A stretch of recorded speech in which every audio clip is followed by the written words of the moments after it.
weil der Mensch ein Mensch ist, drum braucht er was zum Essen, bitte sehr.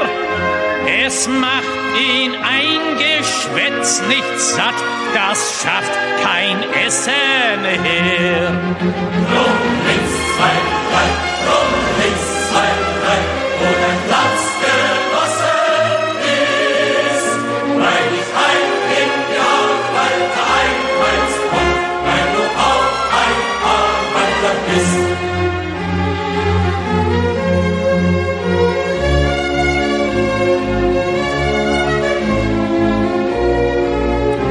Und weil der Mensch ein Mensch ist, drum hat der Stiefel im Gesicht nicht gern. Er will unter sich keinen Sklaven sehen und über sich keinen Herrn. Drum links, zwei, drei, drum links, zwei, drei, wo dein Platz genossen ist, weil ich ein Genialwalter einmeinst und weil du auch ein Arbeiter bist.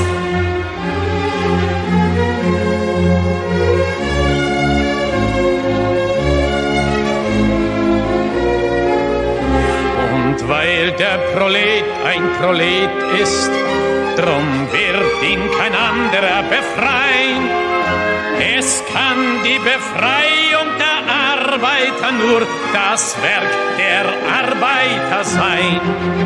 Drum links, zwei, drei, drum links, zwei, drei, wo dein Platz genossen ist, weil ich ein Genialwalter einmeinst und weil du auch ein Arbeiter bist.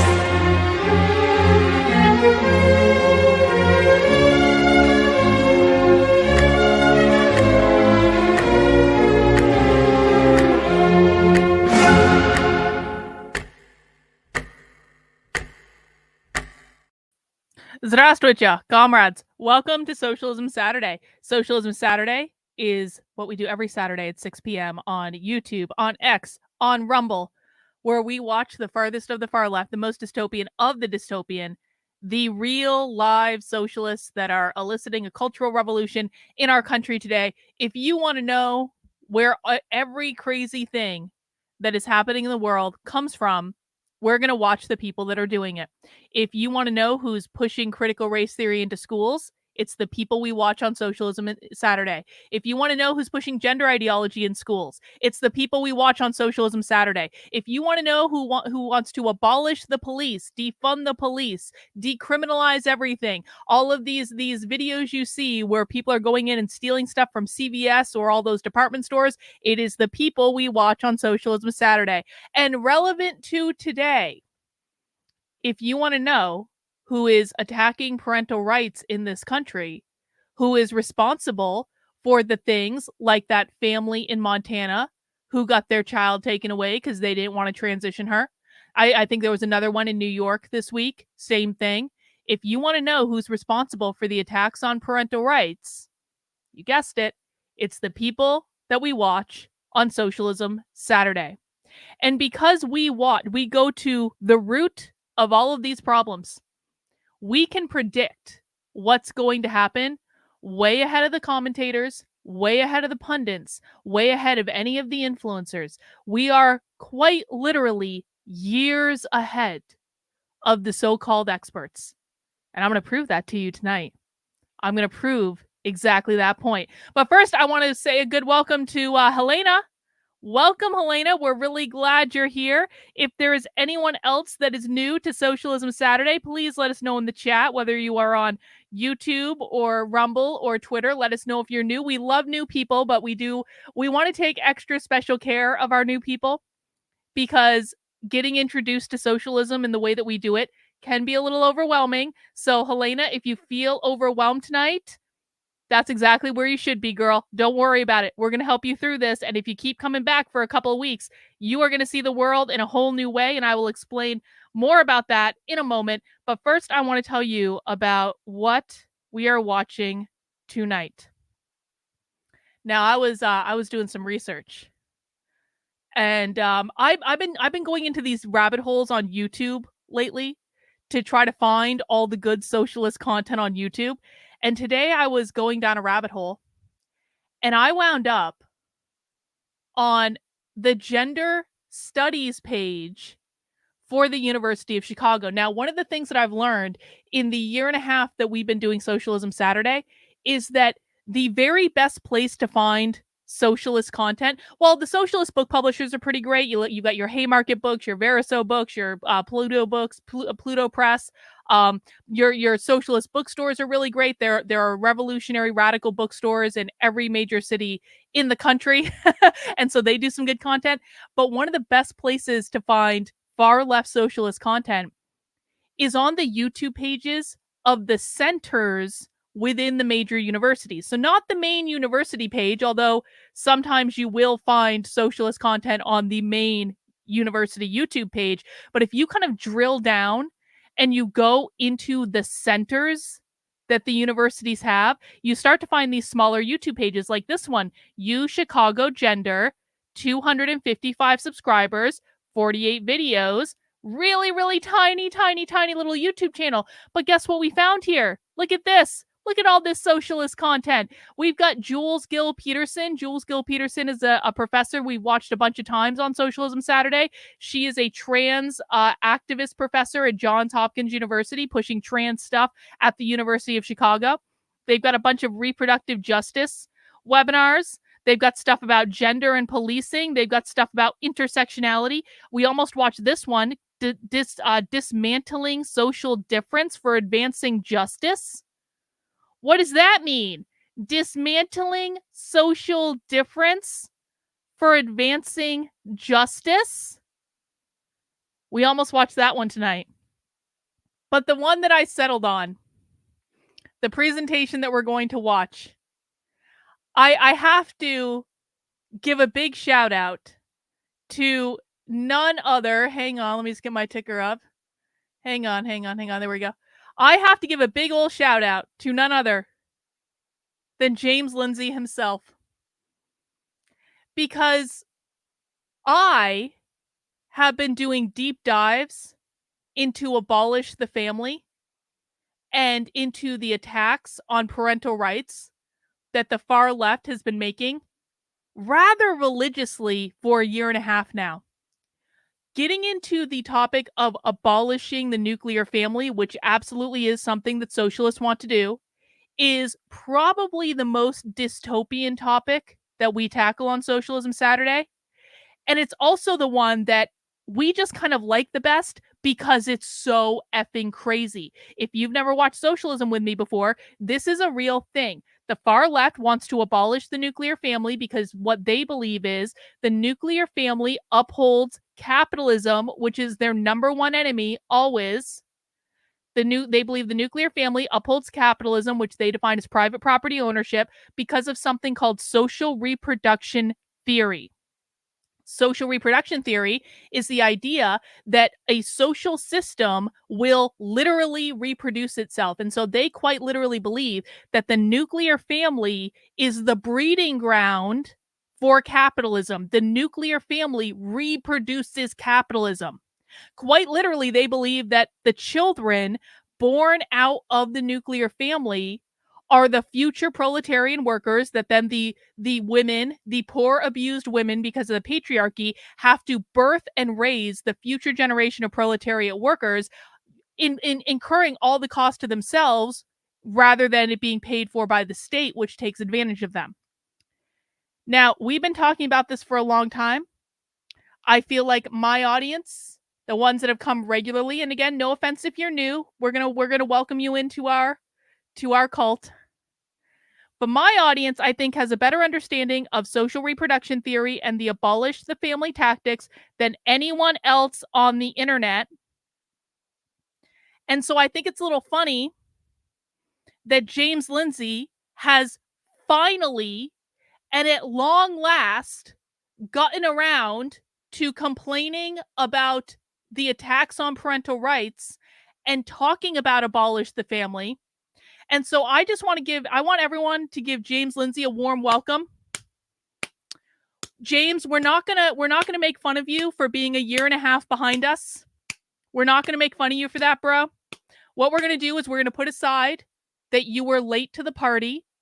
We're going to welcome you with open arms. You know, we've been here for a while, but we've still got some cold beer. We can have a slice of pizza or something. Settle in. Good for you, James. We're really glad that you caught up to us. Awesome, awesome, awesome. Because this is actually one of the most important topics that exist, because if they are able to undermine the nuclear family, we are all completely effed. Yep. It's about time, James. It took you long enough, but we're glad you made it. Better late than never. And so, in honor of James showing up and finally talking about the topic that I have been screaming about for a year and a half, I thought that we could watch this presentation from the University of Chicago called The Sociology of the Family, Taking Stock of the Field and Imagining the Future. So apparently they have some ideas about the things that are going to replace the nuclear family, and I want to know what those are. I want to know what ideas they have. Now, this panel discussion, this is actually relatively recent. Well, no, it's about a year old. December 8th, 2022, so a little over a year old. This was part of the Changing Women in Society at 50, I guess, event at the University of Chicago. Our first panel, the Sociology of the Family, Taking Stock of the Field and Imagining the Future, took place on December 7th, blah, blah, blah. It featured a postdoctoral fellow from Stanford, a professor of sociology at the University of Virginia, and another professor of sociology at The Ohio State University. And it was moderated by another professor of sociology at the University of South Carolina. So tonight, guys, we are going to be listening to what socialists lecturing at the University of Chicago, Chicago being one of the most uber socialist cities in the country, what they believe the future of the family is. Hopefully they can give us a vision for what they think that's going to look like. We'll have to see, but that's what we're watching tonight, guys. Please make sure you mount that like button for me if you have not already. As a reminder, I do Socialism Saturday every Saturday at 6 p.m. I hope you've got some drinks and a snack. And I want to do a couple other orders of business before we get started. Now, number one, please do make sure you are subscribed to my Substack, which is Carlyn, KARLYN.substack.com. This is my main content hub on the internet. This is where I do all my best content. And I do clips from Socialism Saturday in the video vault. I've got articles breaking down the ideology of the woke left, breaking down the psychology of the woke left. I do original news and independent journalism, stories that you will not find anywhere else, including this past week, breaking the story about the federal government funding training that teaches that if a student goes into their public high school and says there's only two genders, that constitutes bullying and harassment. You can see the video of it on my Substack. And if you like my work and you want to support it and you want to see me keep doing this sort of thing, please consider signing up as a supporter for $8 a month or $80 a year. You do get a whole bunch of perks when you sign up as a supporter, to include 2 Zoom calls with me every single week on Mondays and Wednesdays, to include access to my supporter Discord. And we're doing movie night in the supporter Discord tomorrow at 8 p.m. We do them every Sunday at 8 p.m. We are going to be watching one of my favorite movies. I'm so excited about this movie. The video that's playing in the thing, that's not actually the movie that we're watching. There we go. We're going to be watching Dangerous Beauty tomorrow at 8 p.m. in my supporter Discord. This is an awesome movie. It's a girly movie, but it's also got like men doing things with swords and stuff like that. So there's stuff for everyone. It's also about Venetian whores. So the boys, even though it's a romance, the boys are going to have lots of boobs to look at and things like that. And it's an awesome movie and I love it. And everyone better just lie to me if you don't like it in the Discord, because if you don't like this movie, you are a terrorist and I don't know if I can be friends with you. But we're going to be watching that tomorrow night in the supporter Discord. And how you get access to that is by heading over to the Substack, signing up as a paying supporter for $8 a month, $80 a year. Tomorrow sometime, you will get an email that looks like this. It won't be this exact email because this was last week, so I send them out every Sunday. And you're going to find the newsletter. And at the bottom of the newsletter, you scroll all the way down. And underneath this red box, way down at the bottom, underneath this red box, you will find access to the supporter Discord. You will find your Zoom links for our supporter calls. You will find a 10% off discount code for the Unwoke art store. We'll talk about that in a second, and all sorts of good stuff as well. So I try to give lots and lots of perks for people signing up as supporters. By the way, we do have at least one spy stream coming up this week. That's going to be a supporter-only spy stream. We're going inside one of those BLM and education, like week of action presentations that's come up. So it's going to be pretty great. I really do appreciate you guys coming and supporting the work I'm doing. I cannot do it without you. Also want to let people know that, you know, in honor of James Lindsay again, I have a special going on in my Unwoke art store because James Lindsay, we're going to talk about Stepmom Deb later. Stepmom Deb's having a fit today about me. James Lindsay has also come to the shocking revelation that socialists always lie. He posted this on Twitter earlier today. Marxists just lie. Well, no kidding, James. No kidding. If only, James, someone had made a t-shirt that said socialists always lie months ago. If only. So exactly. How insightful, James. How insightful. James is learning. James is learning.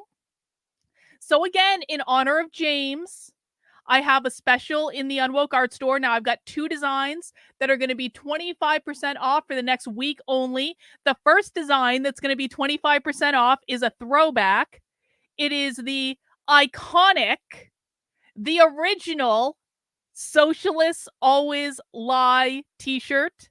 You can also get it on some other cool stuff. You can get it on, I actually think if we go into the view more, I think the Socialists Always Lie mug is pretty rad. I'm going to be getting myself one of those. I just think it looks really effing cool. We've got sweatshirts, we've got tank tops, we've got bags, we've got tumblers, we've got hoodies, we've got all that good stuff. You can get all those designs at 25% off in the Unwoke art store now.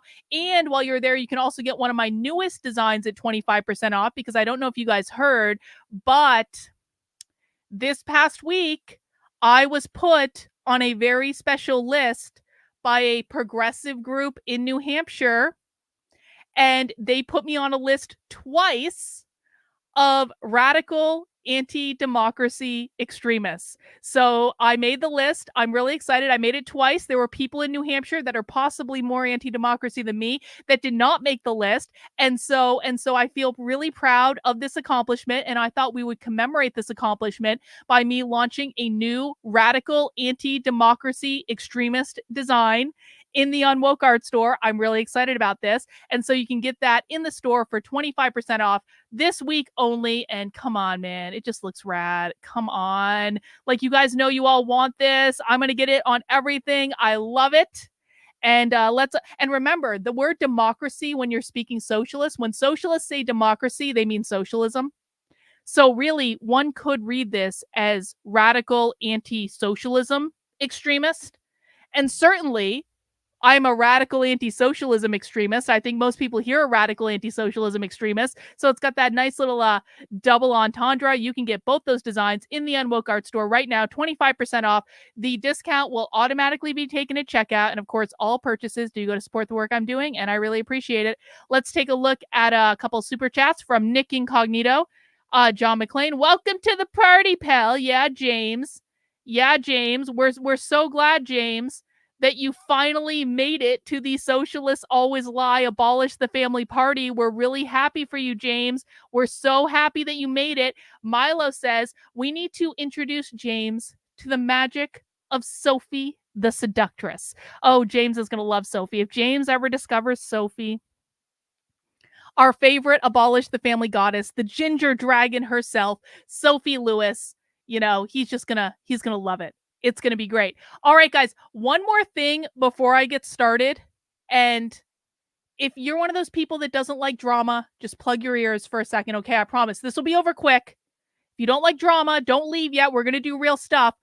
But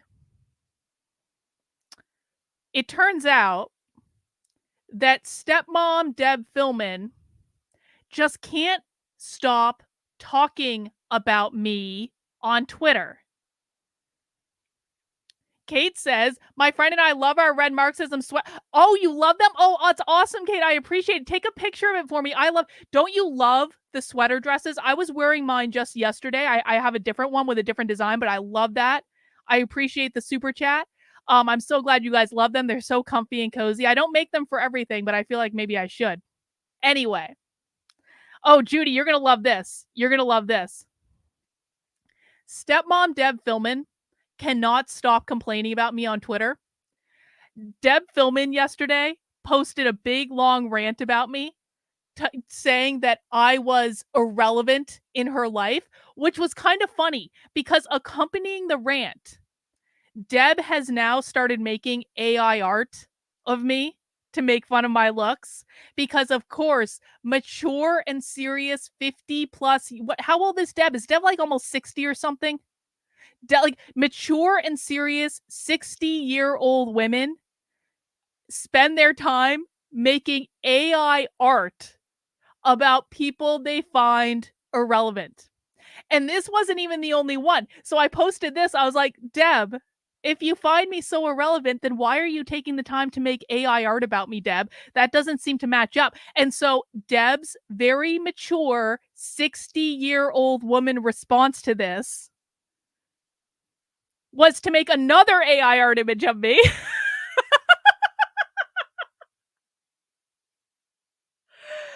And so I just want to let everyone know that this might not be our last stream of the night, because we're going to do Socialism Saturday and we're going to be serious about it. But after Socialism Saturday, I might do another stream, Deb. We might do another stream about all the ways in which I have pissed Deb Philman off this week, just for funsies. Yes, they call me a potato. They call me a potato. They do.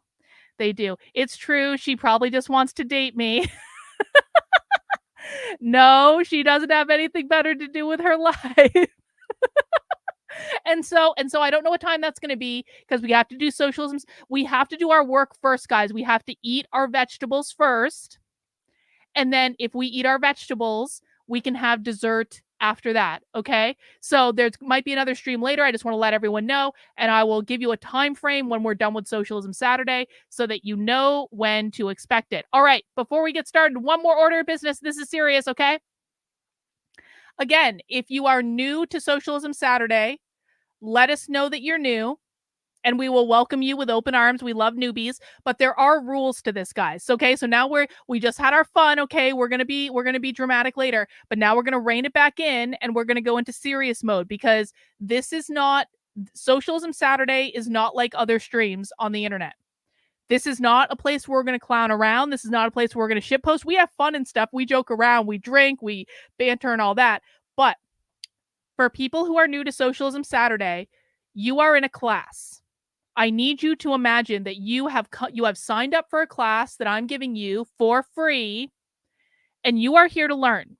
I am the teacher of the class. You are the student in the class, okay? If you don't like what I'm teaching, you don't have to be here. You can get up and you can leave the class and you can go do something else.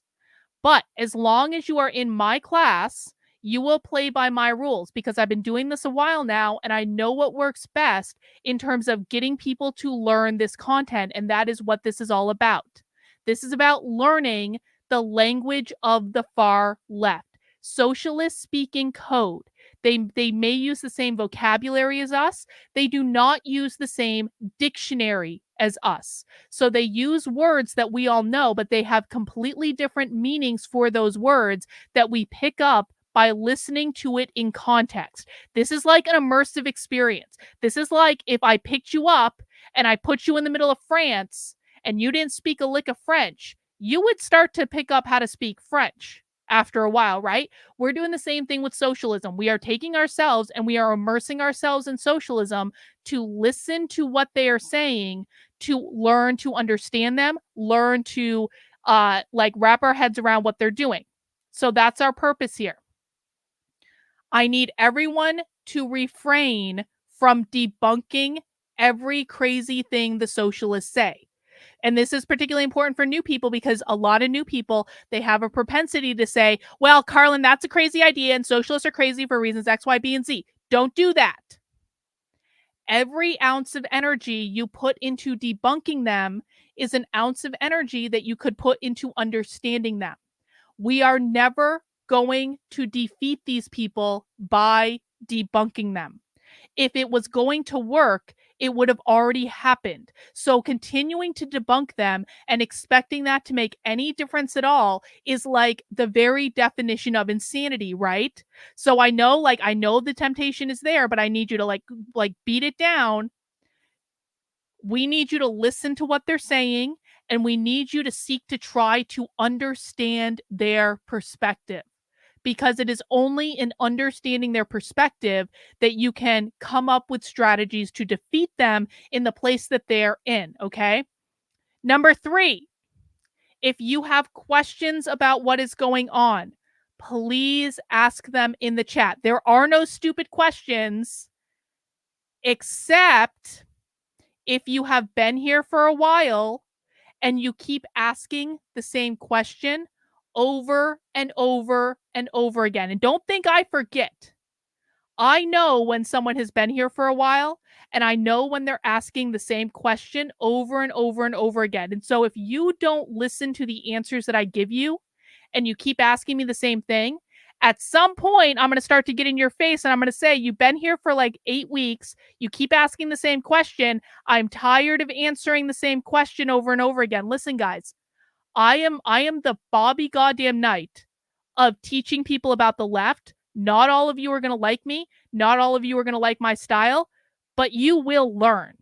You will absolutely learn. And I will hold you to a higher standard than other people on the internet will. New people are allowed to ask basic questions, and I want them to ask basic questions, and they're not going to get yelled at or anything. But if you've been around for a while, or if you're causing trouble, then you're probably going to get yelled at. But I like nothing more than when I yell at someone and they come back and they say, okay, my bad. And then they keep going. Okay. Number 4, normal rules of the chat apply. Don't be a dick. That means you will not insult me. You will not insult other people in the chat. I can do whatever I want because you're in my house, but you will not cause disruption because you're having a hissy fit and a temper tantrum. Number 2, no whining. If I ask you to stop doing something, just stop doing it. Don't whine at me. Don't complain at me. Don't say, I am not doing that thing you told me to stop doing, because you were doing that thing I told you to stop doing, because if you weren't doing it, I wouldn't have asked you to stop doing it in the first place. Last rule, don't argue with me. I know that many of you have ideas about what's going on in the world. I also know that many of you have learned from influencers who have informed you incorrectly. Now, that's not your fault.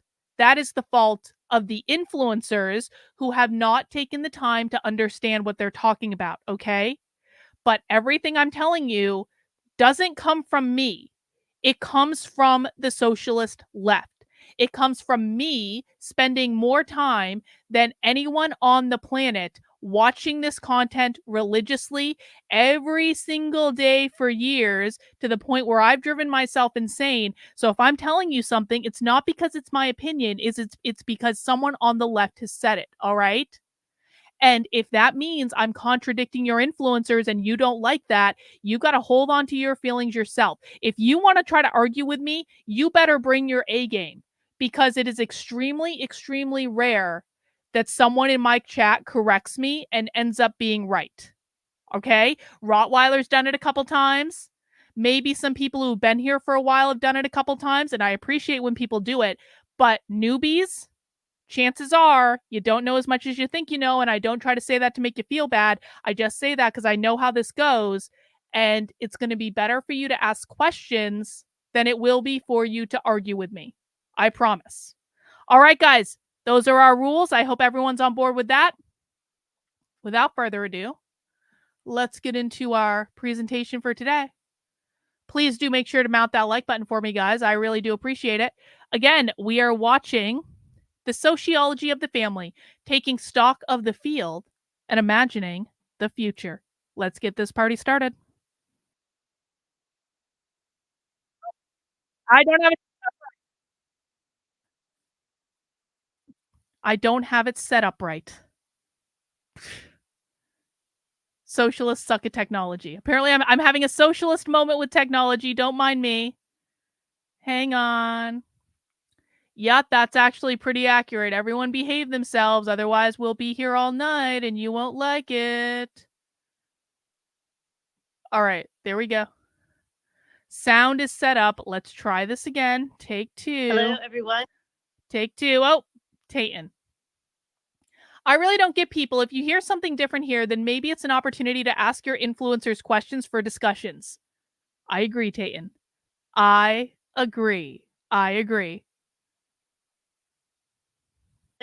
Thank you so much for joining us. I'm Kristen Schilt, the faculty director for the Center for the Study of Gender and Sexuality here at the University of Chicago.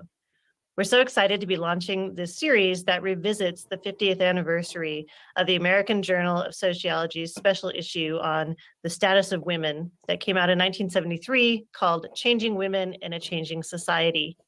The volume was edited by Joan Huber, who was professor at Penn State, who also served as the 79th Ooh, president I just found a of the socialist American presentation on Sociological Penn State's Association. website today.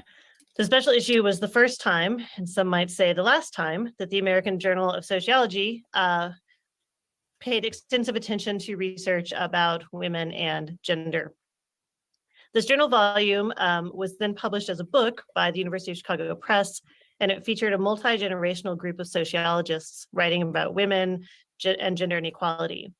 In short articles ranging from demographic analyses to theoretical essays, the authors took up the changes to American gender norms that had been ignited by the feminist and civil rights movement that were changing and challenging institutions, organizations, and occupations alongside social life and family life. So today's panel revisits a key area of inquiry from that special issue, the sociology of family. In this 1973 issue, most of the essays about family focused on the role of marital status and women's experiences in the work world. A notable article, if you have time to look. Hang on, Tayton is asking a question. When they reference women, are they making a reference to radical feminism? I don't know that that's what's going on, Tayton, but I think we'll learn pretty soon whether or not that's what they're doing. At the special issue is Nancy McGill Hughes's piece, Maid of All Work or Departmental Sister-in-Law, the faculty wife employed on campus. Nancy McGill Hughes held a PhD from the Department of Sociology here on campus and was married to C. Everett Hughes, where they met when they were both graduate students here. And when he came back to join the faculty in 1938, she worked as an editorial assistant at the American Journal of Sociology, though she also had a PhD, which is a very common story about work-family balance from that time. Our speakers today are going to help us think about where the state of family research is in sociology, including about how our ideas about family, what it means to talk about family, the role of marriage have shifted and changed. And it's my pleasure today to introduce our speakers. Well, actually, Akshay, this is what they think.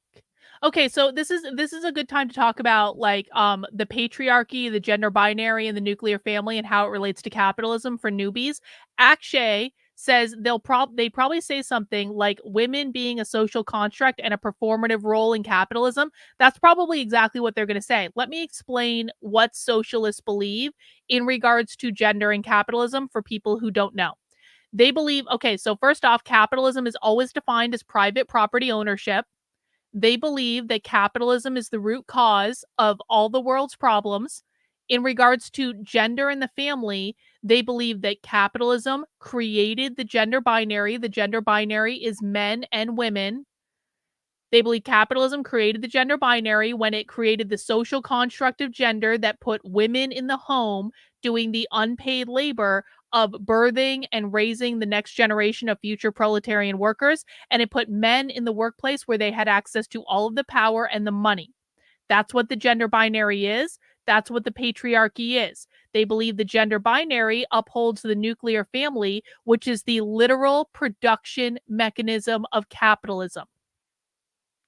People need to understand that when socialists when people talk about socialists wanting to control the means of production, they don't mean the factories. Maybe they did at one time, but most of the things that are made in the world today aren't made in these big factories anymore, okay? When they say the means of production, they quite literally mean the people and the nuclear family. The nuclear family is the production factory for capitalism under these people's ideology.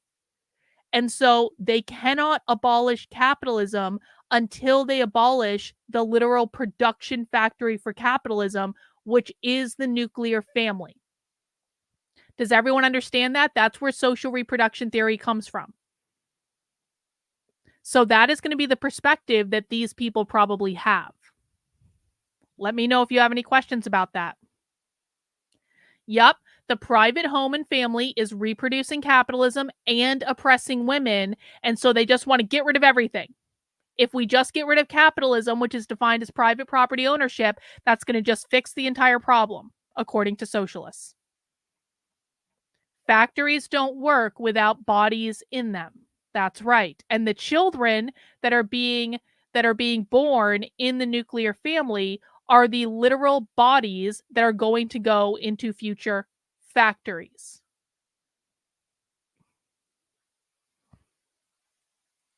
Our discussant will be Professor Jacqueline Wong. Great. So if everyone wants to turn on their cameras. Professor Jacqueline Wong is an assistant. Hang on, Maldi's got a question. Could you see it as controlling the production of society, people, and not so much controlling the production of things, the factories? I mean, they want to control both. They want to control both things. But right now, so the ultimate goal of the socialist left is to create a socialist utopia in the United States. Once they create their socialist utopia, they're going to be, I think, more focused on the production of things, but they cannot get to their socialist utopia without controlling the production of society. So they're going to have to take control of the production of society in order to get to be able to create a world in which they can control the production of things. Does that make sense? So it is both. They want to control the production of everything. But in order to do that, they need to control the production of people first. Professor at the University of South Carolina and received her PhD here in sociology and was a fellow at the CSGS. So we're so excited to have you back. She's the author of many articles and has a forthcoming book from the University of California Press titled Equal Partners: How Dual Professional Couples Make Career, Relationships, and Family Decisions. Our panelists, going alphabetically, are Marbella. Do you find it to be any coincidence that Vivek has followed my work for literally years? Vivek knows this. Vivek knows what they're doing. I know for absolute certain Vivek knows what they're doing. That's why he was saying that. Ebony Hill. Marbella is a postdoctoral fellow at the VMware Women's Leadership Lab at Stanford. She received her PhD at Rice University in sociology. Shout out and Vivek. Her work extends we theories love him. of Black femininities and masculinities through the lens of marriage and family. She's currently working on a book titled Marriageable But Never Married: Race, Class, Gender, and Marriage Culture Among Black Professionals. Marriage culture. Alison Pugh is a professor of sociology at the University of Virginia, where she also serves as the chair of the Department of Women, Gender, and Sexuality. She received her PhD from the University of California at Berkeley, and her work focuses on the intersections between the economy and intimate and family life. She's the author of multiple books and articles, most recently a book titled Beyond the Cubicle: Job Insecurity, Intimacy, and the Flexible Self. Our third panelist is Rin Rexick, a professor of sociology at The Ohio State University. Hang on. Rin received their PhD. Hang on. We have Chris. Chris says, I'm new here. Could you tell me what the beliefs of this group are so I know whether or not I belong here? Chris, we do not like socialists. We also don't like conservative influencers who suck and lie to their audiences. I personally am a libertarian. I'm an anarcho-capitalist. The beliefs of my audience range all over the place. There are independents, disaffected lefties. There are conservatives that are the good conservatives. There are libertarians. There are even some Democrats. There are even some socialists who watch my content. So you're going to find belief systems all over the place, but we ourselves are not socialists. The reason we are watching socialism is to learn about the socialists and what they're doing to try to figure out what's coming next. So if that's what you're looking for, you're welcome to stay. From the University of Texas at Austin, and their work centers on LGBTQ families and aging. They've authored many, many articles and several books, most recently, Families We Keep, LGBTQ people and their enduring bonds with parents, which is co-authored with Emma Lots Bosley of politically Smith. homeless too. Politically I homeless. am going to put centrists. all their CVs in the chat so everyone can have a chance to see their fantastic work and get links to their articles. And I'm going to turn this over to Jacqueline. Thank you so much for organizing us. I am very excited about the conversation that we're going to have tonight. So I'm just going to jump right into our first question. How have definitions and assumptions of family changed over time? And go ahead and just unmute if you have an answer.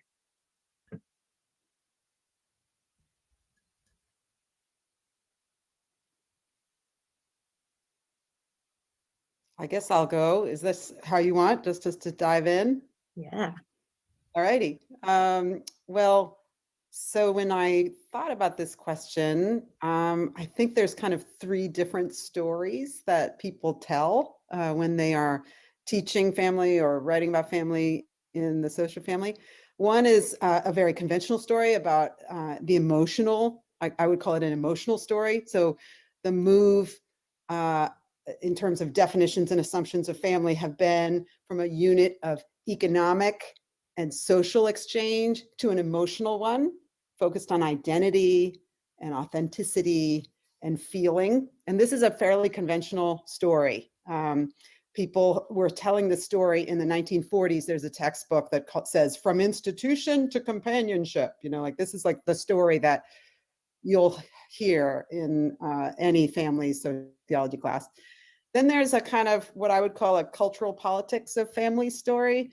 And that's one that takes into account, I guess, more kind of the broader backdrop to these changes. So that would be from what's called the little commonwealth to the private family. Private family. And that's kind of thinking about families as either replicas of the society around them or the private family might be considered a replica of society. So this is where it gets a little bit tricky, where we have to listen for the language and the ideas. This is why I explained social reproduction theory at the beginning. So again, socialists define capitalism as private property ownership. They consider the nuclear family to be the production factory of capitalism. And you can see there, she's calling it the private family. The private family. That's reflective of that idea that the nuclear family is private property.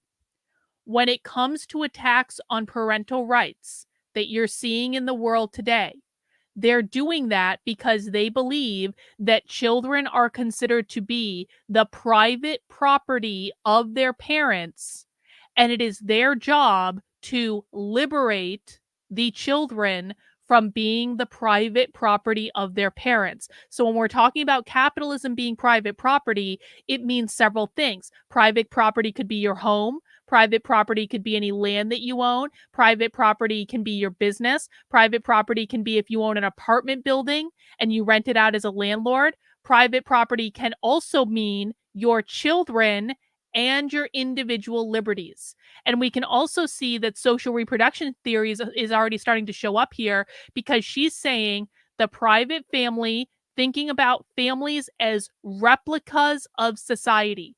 Doesn't that sound like social reproduction, creating a replica of society? Diametrically opposed in like their value system. The idea that captured by the notion of the haven in the heartless world, that there's kind of private family values that are different from public business and, kind of life, civic life. That's, of course, been roundly criticized as kind of capturing a bit of a fiction that doesn't like reflect kind of women's notion of the inner sphere as a place of work, or, for example, the notion that privacy is a luxury that we give for, white families and not families of color. What does it mean that this is a pop quiz for the chat?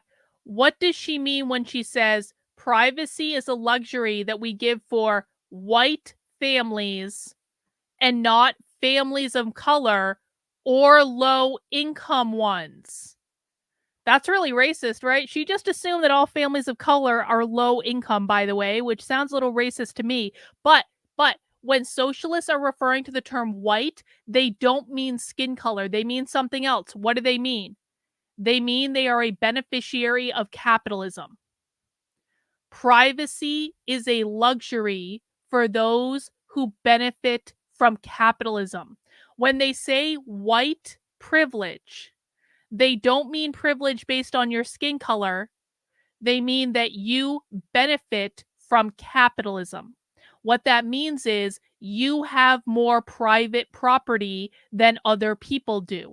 People who benefit from capitalism have more money, live in a better neighborhood, have a better house, things like that. They have access to better healthcare. They have access to better schools. That's what they mean when they say white privilege. It doesn't have to do with your skin color. It only has to do with you being a beneficiary of capitalism. The nuclear family has privatized care. Whiteness means capitalism. The capitalism family. Exactly. Anytime you hear whiteness, you got to remember that that's code word for capitalism. Or low income ones.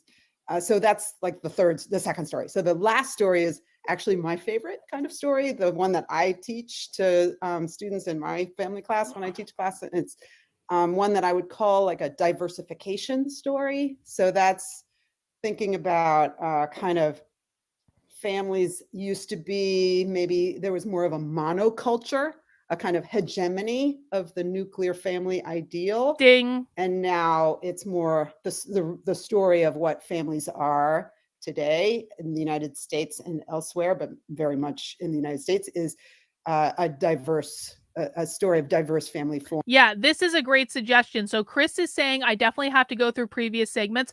Chris, here's the one I would recommend. There's a video that I uploaded recently to the channel. It is a 2-hour video called How to Speak Socialist. Go watch that. You're welcome to stay here today. Like, stay, immerse yourself in the socialism. You'll learn a lot. But if you want a crash course to get up to speed, go and watch my How to Speak Socialist video, and that's going to be the best crash course that you get. Rather than going into previous Socialism Saturdays, go into that. Forms. And there's lots of examples of that. Like, for instance, married couple households used to be 2/3 of households, and now they're about 45%. 9% of kids in the 60s, used to live in single parent households. Now it's about 1/3, that kind of thing. So a massive diversification. And for me, this is the most interesting because there's a kind of proliferation of different ways of doing family. And there is I'm sorry to keep pausing, but she's just giving us so much to work with. And I like to pause and kind of break things down when they give us stuff to work with. There's a kind of proliferation of different ways of doing family. In order to abolish the nuclear family, they need to find different ways of doing the family that are not based on kinship. Okay? So you're going to see things like polyamorous families. Not all people who engage in polyamory are socialists, but a lot of socialists are polyamorous. You're going to find things like mixed couple households. This is not about being straight or gay, by the way. Like, there are a lot of gay people that just have a nuclear family and they don't like those people either. So it's about, like, why I wanted to watch this is I wanted to get some sense of their ideas of how they're going to rebuild the family. Exactly. Like the chosen family. That is when they say family of choice, this is what they're referring to. It makes us think about what is family when you're doing them in these different ways. So one, for example, is living apart together.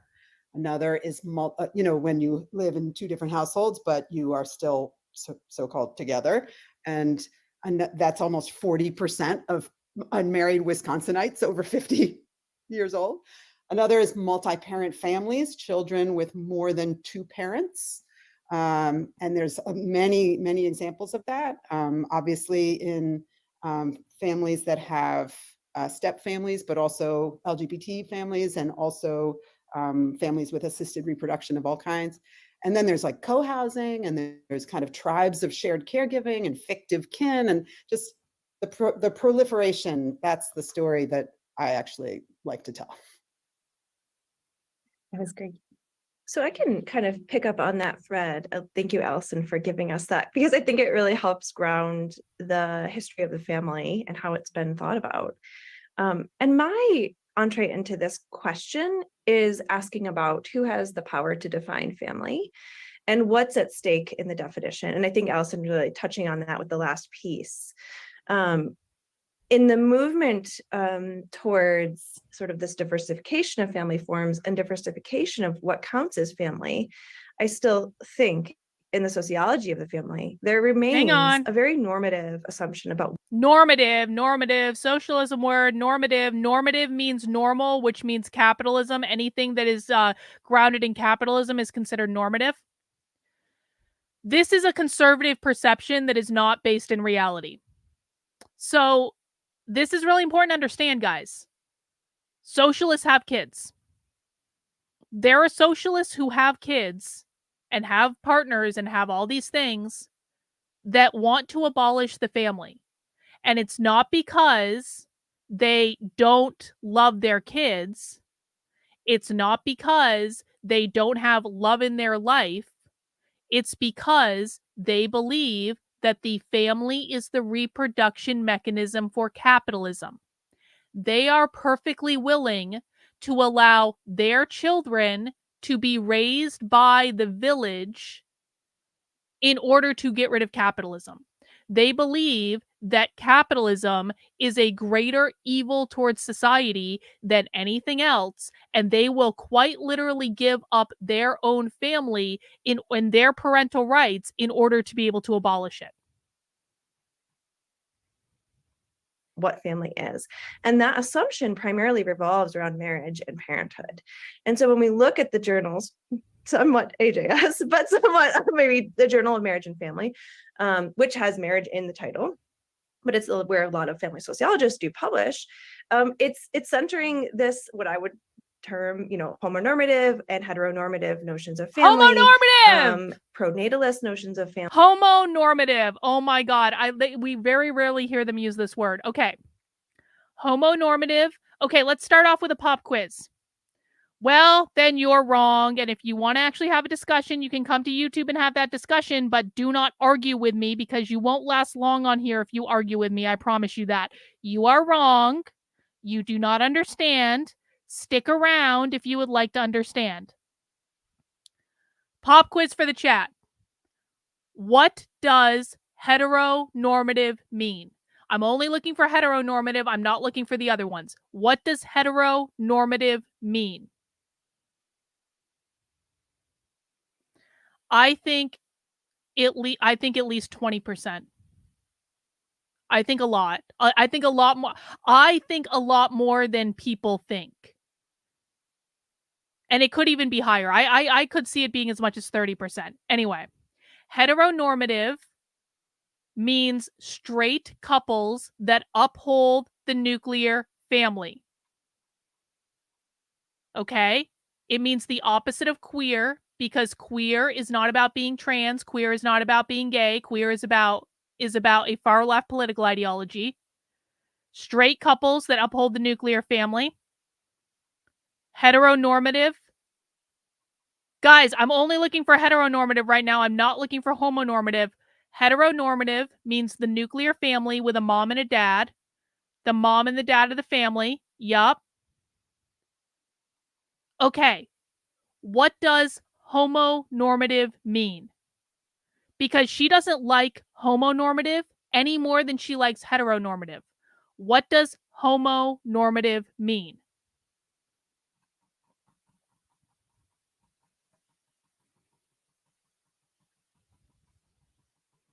Some of you already answered this, but I'm going to ask you to answer it again. Little bit more, bot. Little bit more. Homonormative means same-sex couples in a nuclear family. A mom and a mom family or a dad and a dad family. Gay couples that uphold the nuclear family. Gay couples living a normal life. They own a house. They have kids. They've got the white picket fence, all that. They uphold, exactly. Gay couples who uphold the gender binary. Uphold the gender binary with gay couples.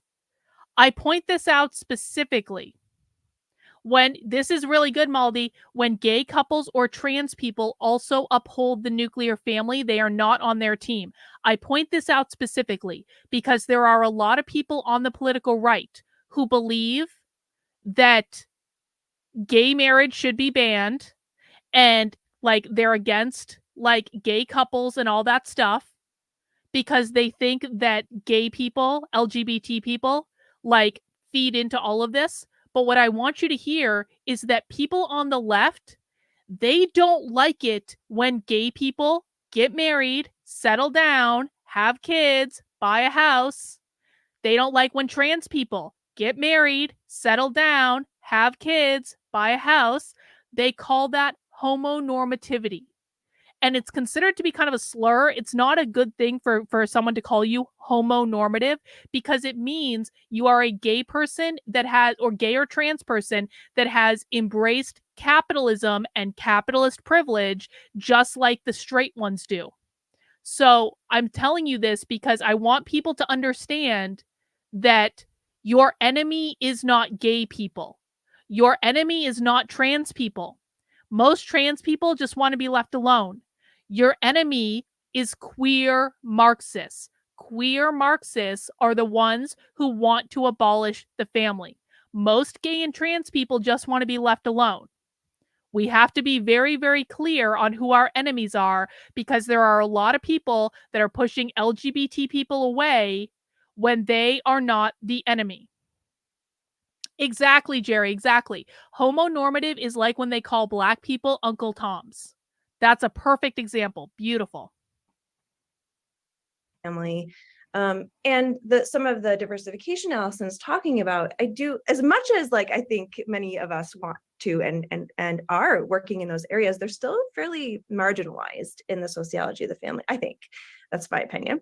And, you know, when we're thinking about fictive kin or families of choice, Families of choice, you know, other forms of family that kind of buck up against definitions, traditional definitions of what family is, both in family sociology and then the broader world, we are seeing a backlash, I think, in this current moment. So I think it's just such an interesting time to be doing family sociology, a field that I see as quite actually traditional in many ways, and the definitional power of what counts as family. And while I completely agree that we widened it, I still feel like we're getting we constantly get pushed back into these the dominant traditional norms of what family is.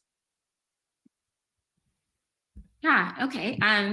Thanks, Allison and Ren, for setting the groundwork for that. And I think I'll just maybe sort of piggyback or build on that by acknowledging that I think a lot of why we're so restricted, to Ren's point, has a lot to do with language, right? And I mean, it's hard to contend with because we're writers, but so much of how families are and have been constructed has been sort of at the discursive level, right? And so the treatment of, I say that most changes have been, I think, in the treatment of non-normative families and how they're represented in the literature over time. And so they used to be treated, I think, and non-normative means it does not embrace capitalism, which is what we're concerned with. Thinking about like families of color, LGBTQIA headed families. And things okay, like that. Chris, you're commenting a lot in the chat on things that have nothing to do with what we're watching. So I'm going to ask you to stop doing that because it is distracting to everything else. Please stay focused on the presentation. If you have questions, you can ask them, but no more commenting on things that aren't relevant to what's going on, okay? How come the LGBT community doesn't push the queer community since they aren't the same thing? There are a lot of them that are trying to. There are plenty of LGBT people who are trying to. The problem is that the conservative right is trying to demonize all LGBT people. And so it's like, where do you want them to go? Because they aren't welcome on the right. They also don't want to be a part of the left, but they're not on board with any of this stuff. There are tons of people who are trying to actively push them out. That poor families have historically been treated as deviant, and really viewed through a deficit lens that is really apparent when you go to some of the earlier publications in JMF and AJS and ASR.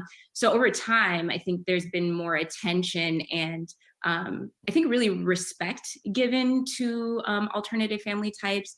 And, we see while it's still there, for sure, we see maybe to a lesser extent this valorization of like the nuclear family, at least in the language that's being used, and this conception that all other families are measured against that family structure as the benchmark.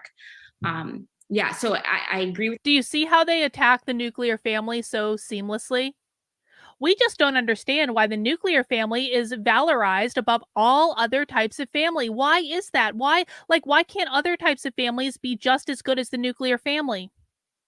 This is how they push their ideas, and this is how they get them adopted. We just don't understand why all types of families aren't created equal with the nuclear family. With everything shared, that there's been for sure a proliferation in definitions of what it means to be a family over time, and I think we'll get to this in other questions, but for sure there's room and space for more growth. These are wonderful answers, and I think really tie nicely into my second question, which is, how has the field changed in its study of gender, sexuality, race, class, and social stratification and inequality in relation to families? So continuing this line of thought. I know it's a big question too, so you can take pieces of it if you don't want to tackle the whole thing. Okay, so I think at the risk of being sort of redundant to the point that I just made, I think that the sort of primary change here has been in the field's increased attention to family diversity again. And so earlier scholarship, and I'm thinking, 1950s, 1960s, 1970s, constructed family rather narrowly. And so a read of the literature from that period, and even to a certain extent today, I think continues to frame families in sort of hegemonic terms. So as comprised of two cisgendered and heterosexual married adults with a set of kids, like two kids. And these families have been depicted as, middle class and white. And so although the term, I think, wasn't coined until much later, maybe in the 1980s, I'm thinking about like Smith's standard North American family model. And I think that most represents the sort of standard or archetype that all other family types are measured against. And so I think now there's more nuance, right? And so scholarship is more attuned to and reflective of a wider range of family types. So including same-sex couples or like invisible families, unmarried and cohabiting families, and also many more like global perspectives on family. And so we for sure still have a ways to go. And I think especially and so this is my area, but understanding like the plurality of Oh my God, my dog. I'm so sorry. He's really passionate about family research as well. So I think the like sort of plurality of racial minority family dynamics and experiences.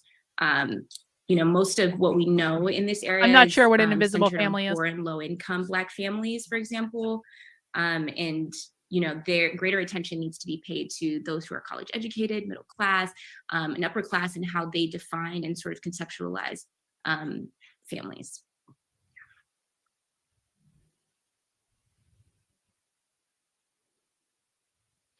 Okay, I'll go. Great start there, Marbella. When I was thinking about this question about like how has it changed, I thought of kind of 4 changes that that you have kind of already alluded. Can I just say, I already know this woman is a whack job because she has her books arranged as library books. Do you guys notice this? All of her books have these little white labels like library books, but I'm assuming this is in her house or her office or something. To at least 2 and maybe 3 of them. So the first is the collapse of roles as an explanatory paradigm and the rise of conflict theories. So that's really important. The notion that, we've moved from Bot says that the invisible family is the gay woman of color family. So like 2 Black women raising kids. I guess that would make sense because they believe that all Black people are poor, and they believe that would be like intersectionality, right? So they believe that all Black people are poor, which is incredibly racist, by the way.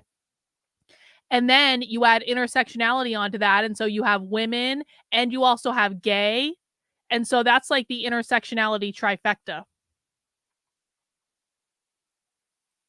Where we ought to be, and more into like who benefits and those kind of questions. So that's, I think, helped. The rise of intersectionality, the sense that intra-categorical differences are decisive, the decentering of white middle class heteronormative families, and I have a white middle class heteronormative.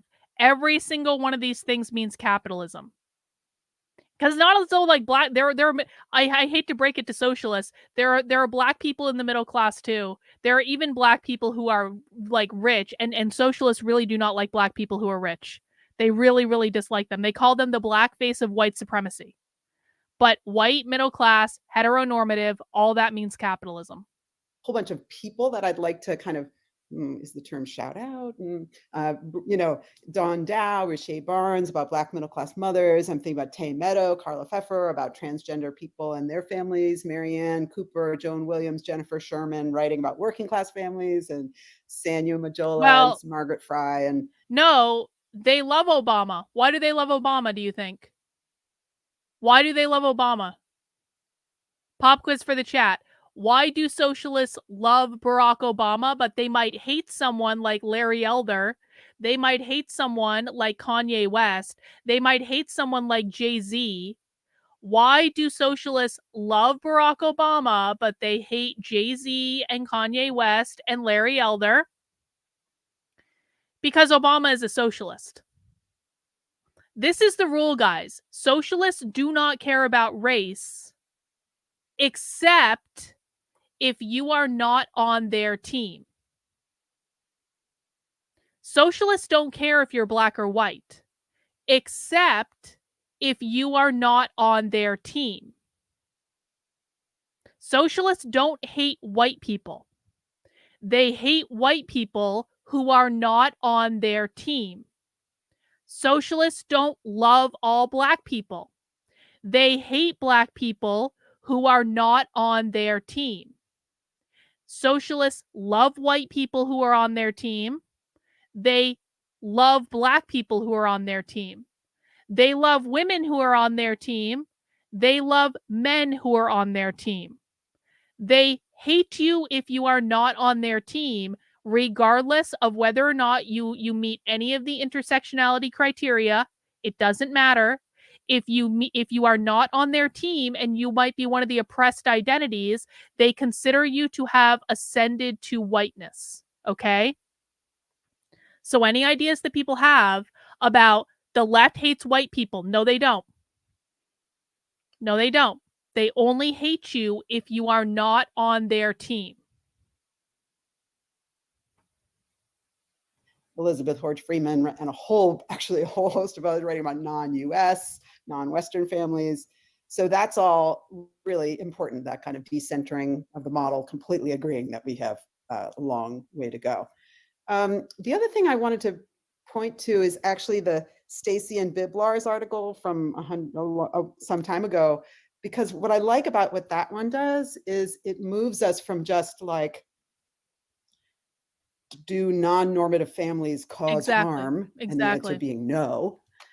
Yep. To a different question, which just, to like what else happens in these families, even some benefits, but like it just kind of moves that forward. And that feels to me important to acknowledge. Like that's the goal, really, not just to include different kinds of families, but also to just kind of shift the question from those normative questions of like, do they cause harm? No, we need to ask other questions. And that's what I liked about that.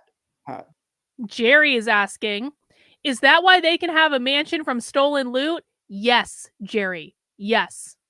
This is why no one on the left is upset at the BLM people who embezzled millions and millions of dollars. They don't care because they're on their team. BLM is on their team. BLM is a socialist organization. They're on their team. So they don't give a flying F if they have tens of millions of dollars because they're on their team.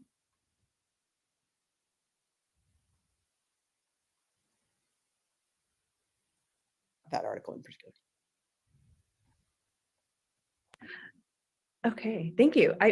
Yes, I feel so much gratitude towards my fellow panelists. I feel like I totally am with you all. And I also feel like the pessimist. So I that might be my role tonight. And that's fine. They are. It's interesting. Yes, there's so much amazing work being done. To add to the shout out, Mia Brantley, who is also doing work on Black middle class families.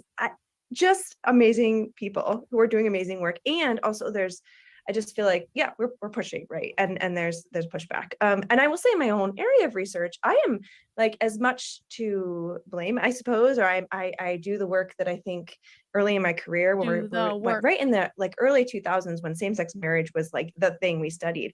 It was exactly, the Stacy Biblar's thing where you were like, oh wait, no, it's fine. Like everything's fine. And we were doing that kind of research, even though that article had already been published to tell us not to. We were still doing it because at that time it was really necessary, I think, for the policy. Hang on. We got a great question over on Rumble. S. Stinger wants to know, why don't anti-socialists do the same thing?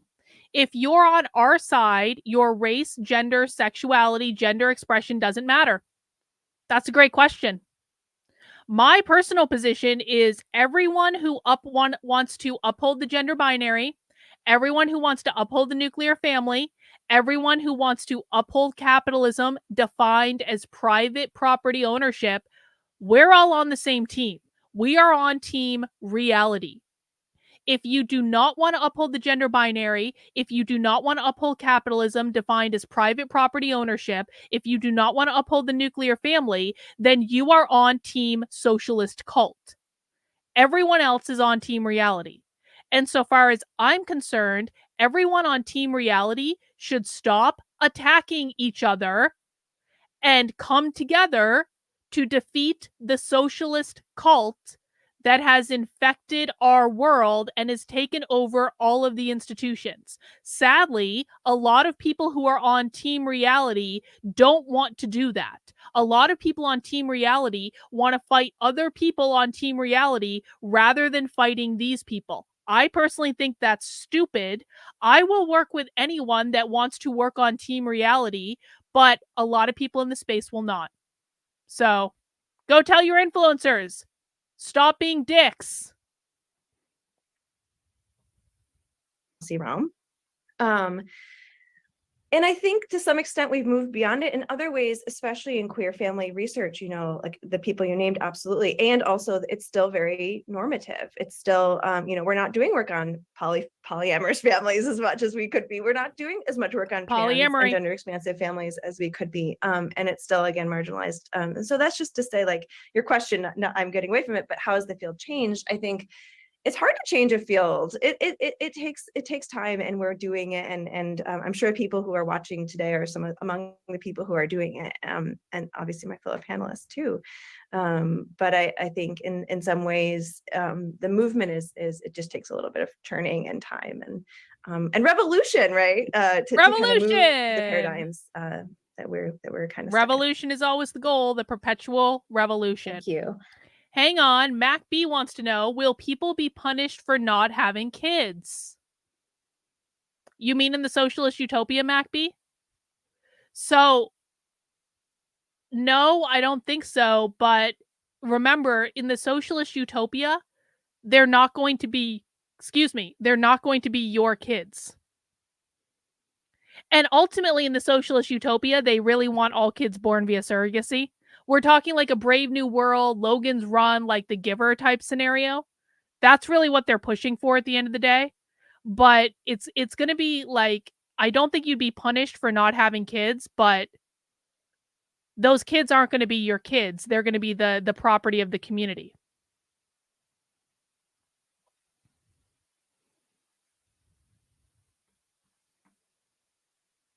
Exactly. It's more about how the kids are raised rather than who has them, because they want all kids to be raised by the village.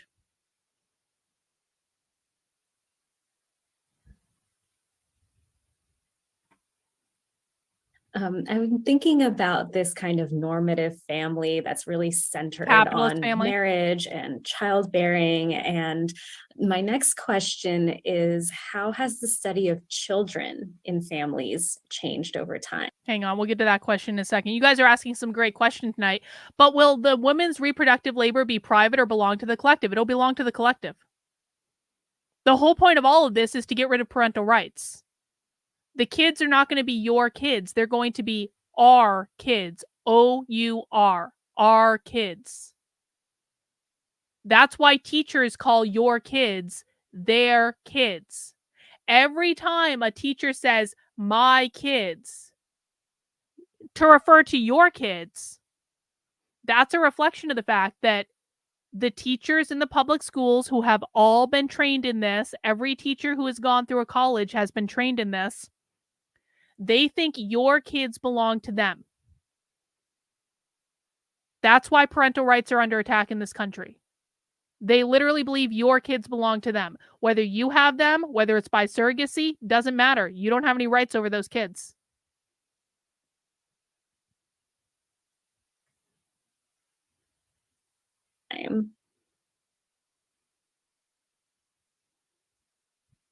I think it's my turn to go first, but I'm not sure I'm going to be super eloquent on this one.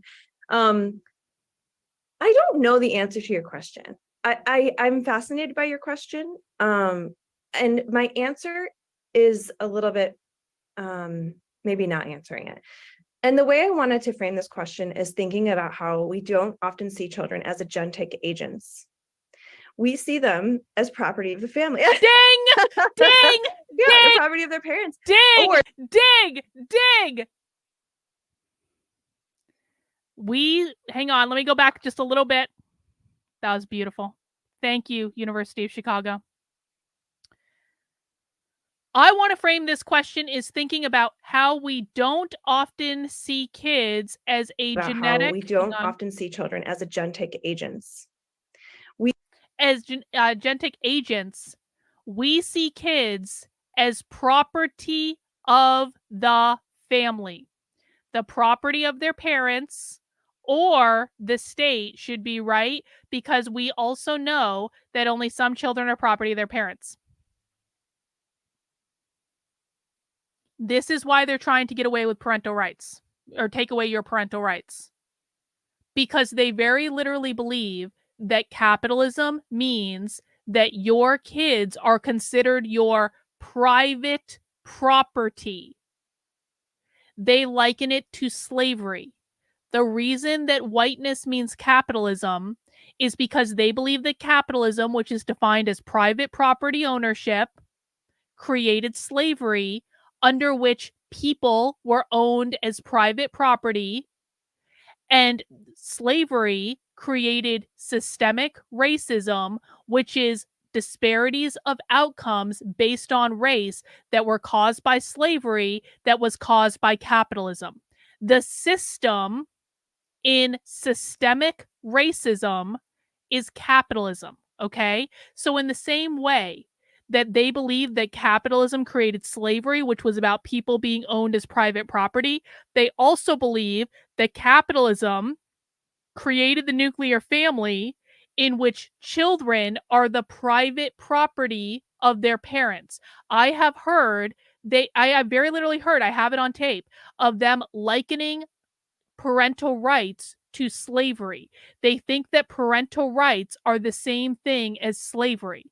That's why they're talking about children being the private property of their parents. Does that make sense? And this is why you see all the attacks on parental rights. It comes from this fundamental idea. Let's listen to that again, and then we'll let her go. I don't know the answer to your question. I'm fascinated by your question. And my answer is a little bit, maybe not answering it. And the way I wanted to frame this question is thinking about how we don't often see children as agentic agents. We see them as property of the family. Yeah, the property of their parents or the state, to be right, because we also know that that only some children are property of their parents. Other children are at any given time able to be taken away from their parents by the state in its various mechanisms, including the child welfare. Oh, what is Dorothy Roberts called? Not the child welfare system. I can't remember. It's called something else. She calls it something else, but basically suggesting that, like, right, Black and brown families in particular are policed, literally. And so that's all just to say, like, you know, I just don't think we've really made the radical efforts to center children as people and as people in the family. And I often think that children are utilized as pawns by parents, by schools, by the state to varying ends.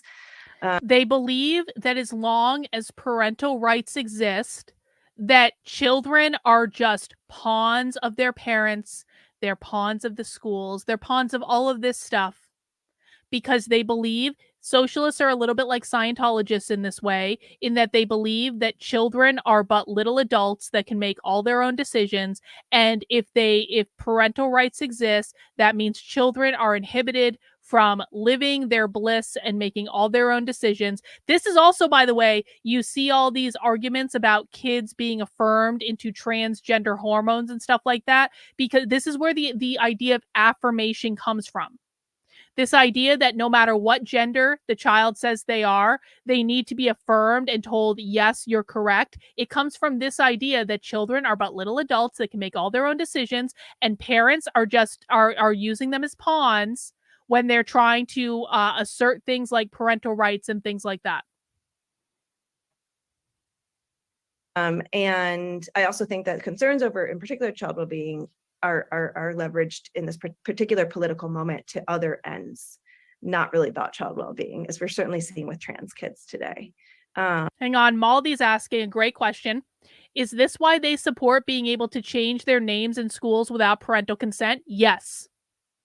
That's exactly right. So if you guys are wondering why school districts, and the state of California specifically is horrible on this, why school districts are not notifying parents when your kids start going by different names and pronouns at school, it's because of this idea. This is where this comes from. This is the root cause of every parental right catastrophe that's going on in the world today. All of them. Name any parental rights thing that you've heard coming up in the news, and you can trace it back to these people. These people are always and forever universally involved in all of this nonsense. So that's kind of my my take on that, and I'm looking forward to the other panelists' take.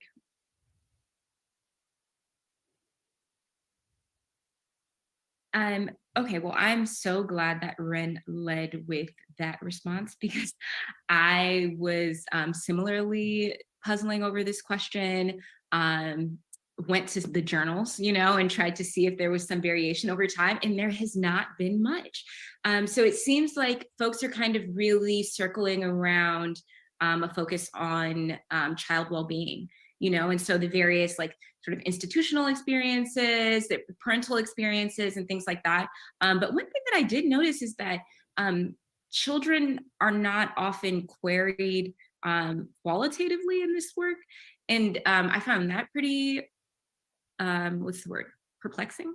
And I mean, granted, like we have a lot of sort of red tape that we have to go through, right, to get access to particular populations, vulnerable populations with IRB. So I think that maybe that could be playing a role. But I think maybe to sort of answer the question is that I do think, much like I answered the other questions, is that, there's a lot of room for research in this area. Yeah, I think that, particularly one. Hang on, Jerry, this is a great question. Are they brainwashed, or do they actually believe what they're saying? Both? I firmly believe that this is a cult. I'm not joking when I say that. I firmly believe that socialism is a cult. I believe that the people in it have been brainwashed by the public schools and then by colleges to believe this cult. And I do believe that they actually do believe what they're saying. They believe all of this. For those who are new to me, I've gone undercover at their events. I've heard them talk behind closed doors when there are no cameras. They're exactly the same. It's actually a bizarre scenario to find yourself in because they're exactly the same. And so I do believe that they actually do believe this, but I also believe that they have been brainwashed into a cult. The IRB is the Institutional Review Board. It's what you have to go through for approval anytime you're doing research, essentially. And they have to sign off on it saying you're not going to psychologically harm anyone with your research. It's a standard thing. I've had to do it too. I had to do it when I did my dissertation. Murphy's Pool, thank you for the member chat. Fantasy is Mariah Carey's greatest song. Well, I don't know about that, Murphy's Pool, but I appreciate you. Thank you. Hang on. Tayton, Jerry, this is scholarship in the modern day. Indeed it is. Indeed it is. Okay, guys, just a reminder to mount the like button if you have not already. If you're new to me, I do Socialism Saturday every Saturday at 6 p.m., where we watch the real far-left socialists in this country and we learn how to decode their language and understand what they're doing. Welcome to all my newcomers this week. We've got some great questions. I appreciate you all being here. If you are feeling overwhelmed with what you're hearing, just you're in the right, you're cool. Like, learning socialism can be overwhelming. I understand that. Just like relax, ask good questions in the chat. We will help you understand this. And if this is your first or second Socialism Saturday, please consider coming back for a future one, because after a couple weeks, you start to learn the language and then you're going to see the world in a whole new way. And it's going to be a little scary, but at least you're going to know the truth. Okay? Because this is the truth. You're hearing it from their mouth. You're not hearing it from me. You're hearing it from them. One thing that I've sort of become interested in throughout my research is birth order and the role that birth order plays in shaping children's experiences in families and how they understand their role in families and things like that. And so I would love to read some stuff on that. I'm sure that at least something exists, right? Granted, this is not my area of expertise, so I hope that I am not slighting anyone in the audience or anything like that. This kind of is my area of expertise. So I'm happy to say that you both get an A. Ooh. I'll just say, do I get an A? Wrote a huge amount and won't be bending your ear too much about this, but I'll just say that children and childhood is its own subfield, because children are not just small adults or some embodiment of the future, but they actually have a unique experience with particular social causes and consequences. Okay, rant over. She actually just said, it's not as though children are just small adults. But children also have their own relationship with unique social causes. Oh my God, ladies, seriously? Seriously? Embodiment of the future, but they actually have. Hang on, go back a little bit I'll more. just say that you both get an A.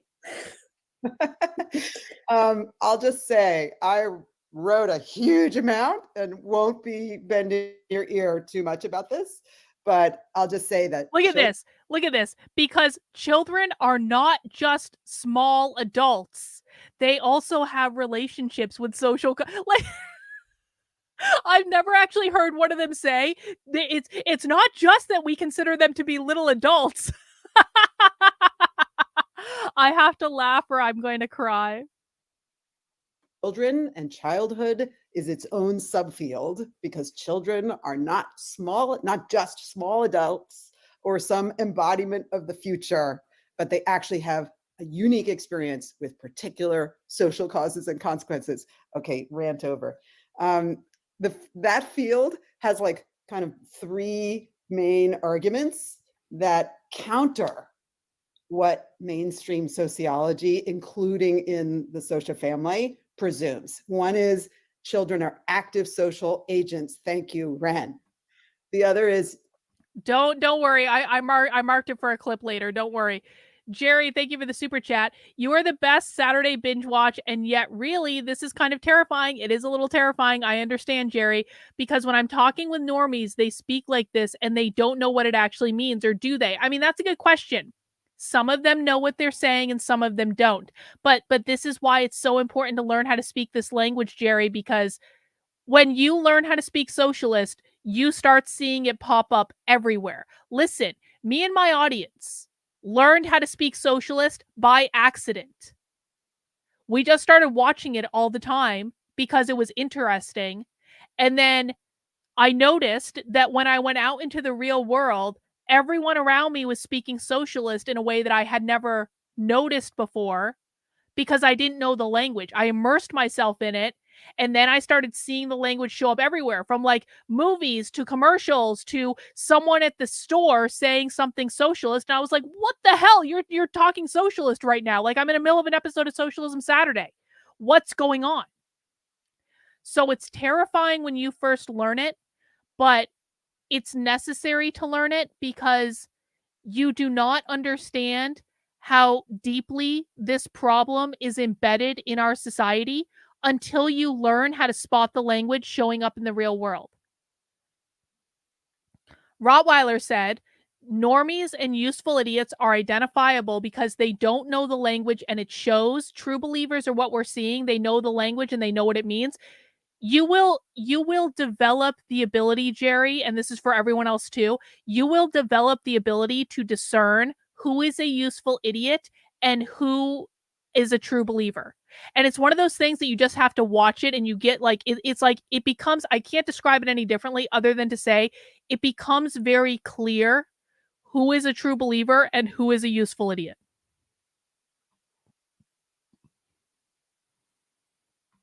So they're not passive. The other is they're not innocent. And that's very difficult for people to hear, but it's less difficult once you realize what that means. It's not like blaming them. It just means they are culturally savvy. They learn a whole new language by the time they're 2.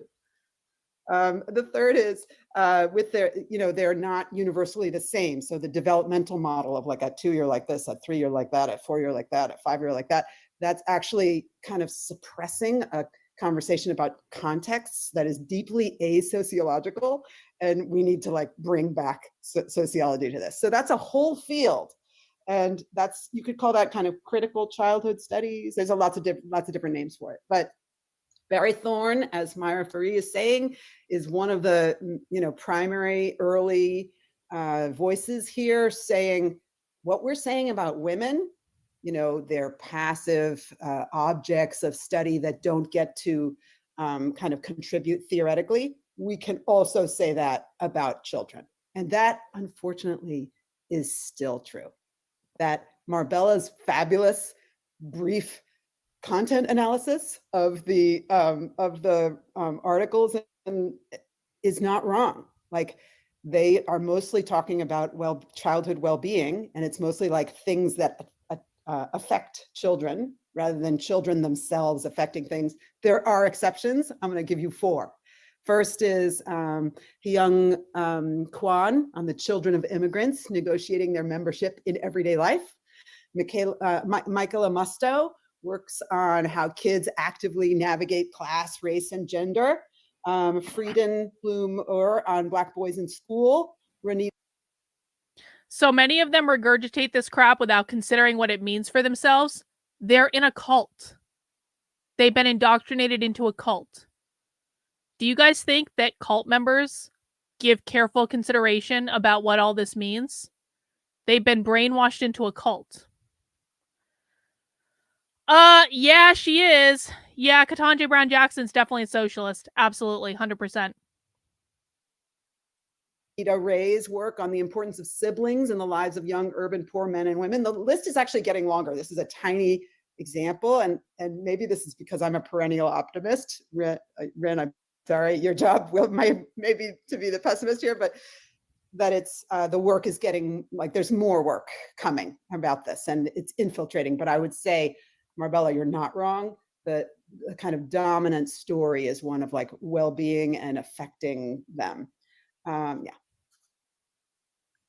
Oh, thank you so much for answering that tough one. I was so interested to hear what you all thought, because I think I felt similarly, where I was like, I don't know if I know very much about children, and I call myself a family sociologist, right? Like the context that I study children are adult children who are caring for aging parents.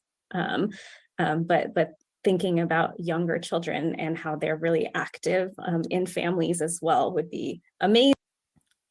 Do I think Clarence Thomas knows how to speak socialist? I don't actually. But I mean, Clarence Thomas is a conservative, like, and God bless him, truly. Like, he's had to deal with a lot of crap because of these people, but I don't think he knows how to speak socialist. Most conservatives have no idea how to speak this language. Most conservatives, when they're talking about socialism, have no idea what they're talking about, truly and sincerely. Even if they speak with confidence, even if they like it sounds like they know what they're talking about, when push comes to shove, they really have no idea about any of this stuff. They might know buzzwords here and there, but you can tell pretty quickly who knows and who doesn't. Yeah, with conservatives, they think it's all about race and white Western civilization, and it has nothing to do with that at all. Nothing to do with it. Amazing to know more about. Okay, so we've talked kind of like a lot about what we think has changed over time, and I want to ask you what you think are key questions in family studies that have become less popular or that we just don't really ask too much anymore, and what questions continue to generate really novel lines of inquiry. We touched on this a little bit, but I want to push even more.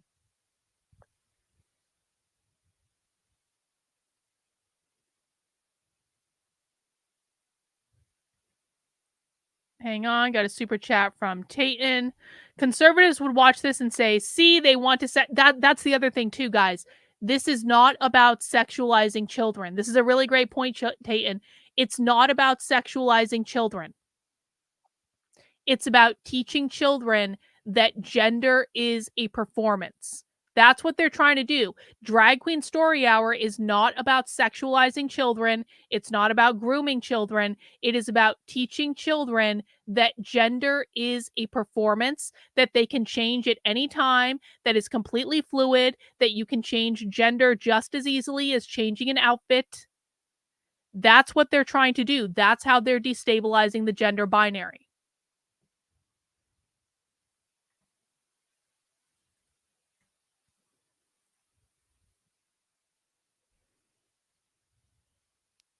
Okay, I can go. So let's see. I think that questions that sort of inherently attribute like a moral value to certain family types or contexts have mostly dissipated. And I think that that's the case within the literature in terms of the kinds of questions that we ask, even though I don't think that that has necessarily dissipated in like within the culture more broadly. I think also questions related to, I think similarly, questions related to what families are deemed valuable. And so the various ways that might be appraised or like evaluated in contemporary society. So for example, like over the past decade, we've seen evidence that undocumented families in families headed by same-sex parents are quite marginalized, right? Even within already marginalized communities. And so I think that we are seeing, or maybe we're living through, a sort of market shift in those sorts of, a shift away from those sorts of questions. Is Bane a socialist? Listen, I never read comics. My only interaction with Bane was in like the Batman, what was it? The third, like the Christian Bale Batman movies, when I loved that one that he was in. I think Bane is more of a fascist than a socialist, but that was a funny question. I appreciate it. I mean, kind of. Bane kind of is a little socialist, isn't he?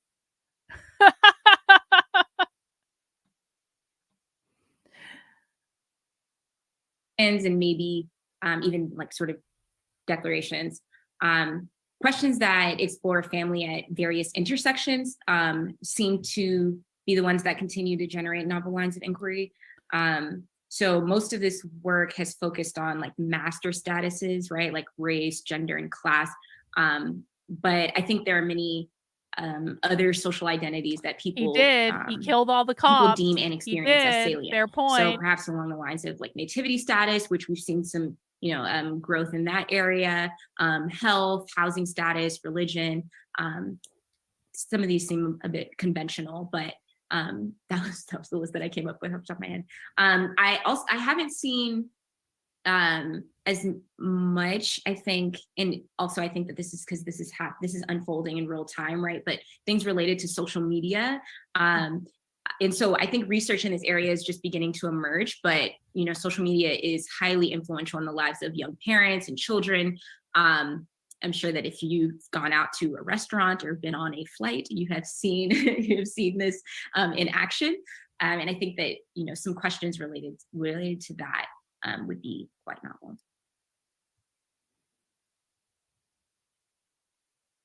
Now I want to watch that Batman movie with Bane. I'll just add very briefly, as someone who half of their time is spent with demographers, I do think family demography is still very strong.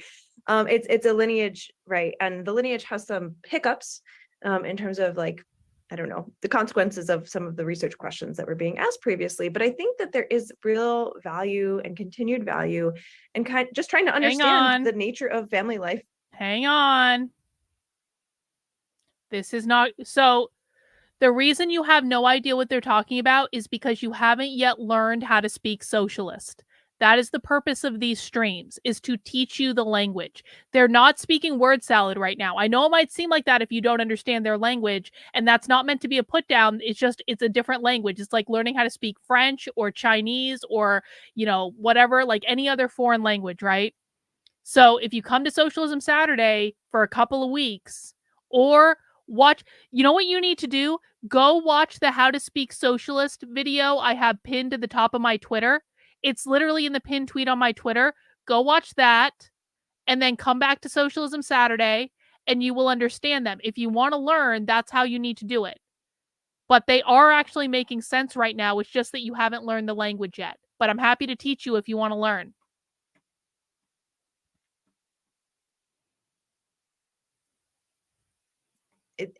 Across the world in the United States, what families look like. And unfortunately, I think demographers rely often on household structure, which is problematic for defining families.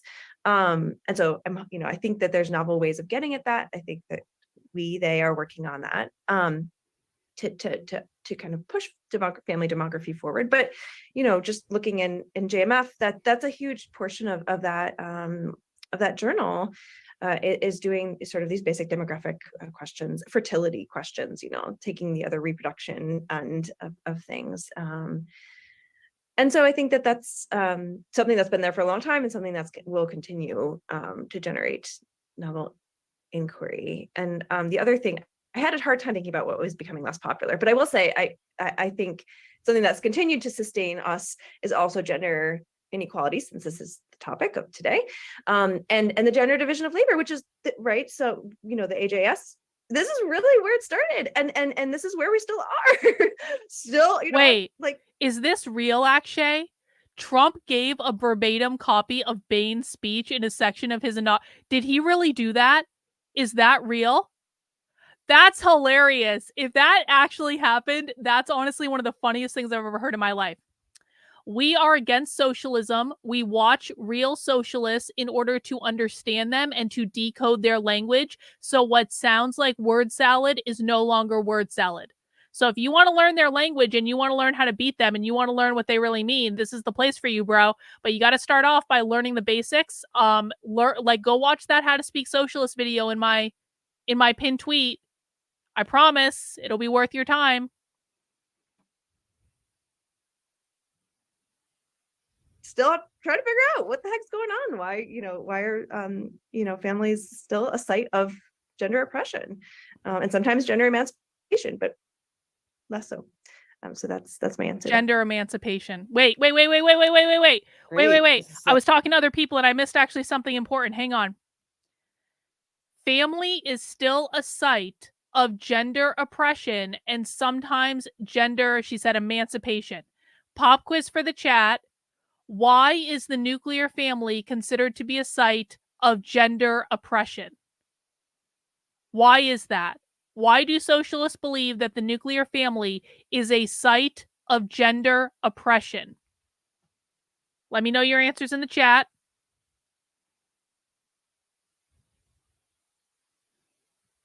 I know there's a slight delay.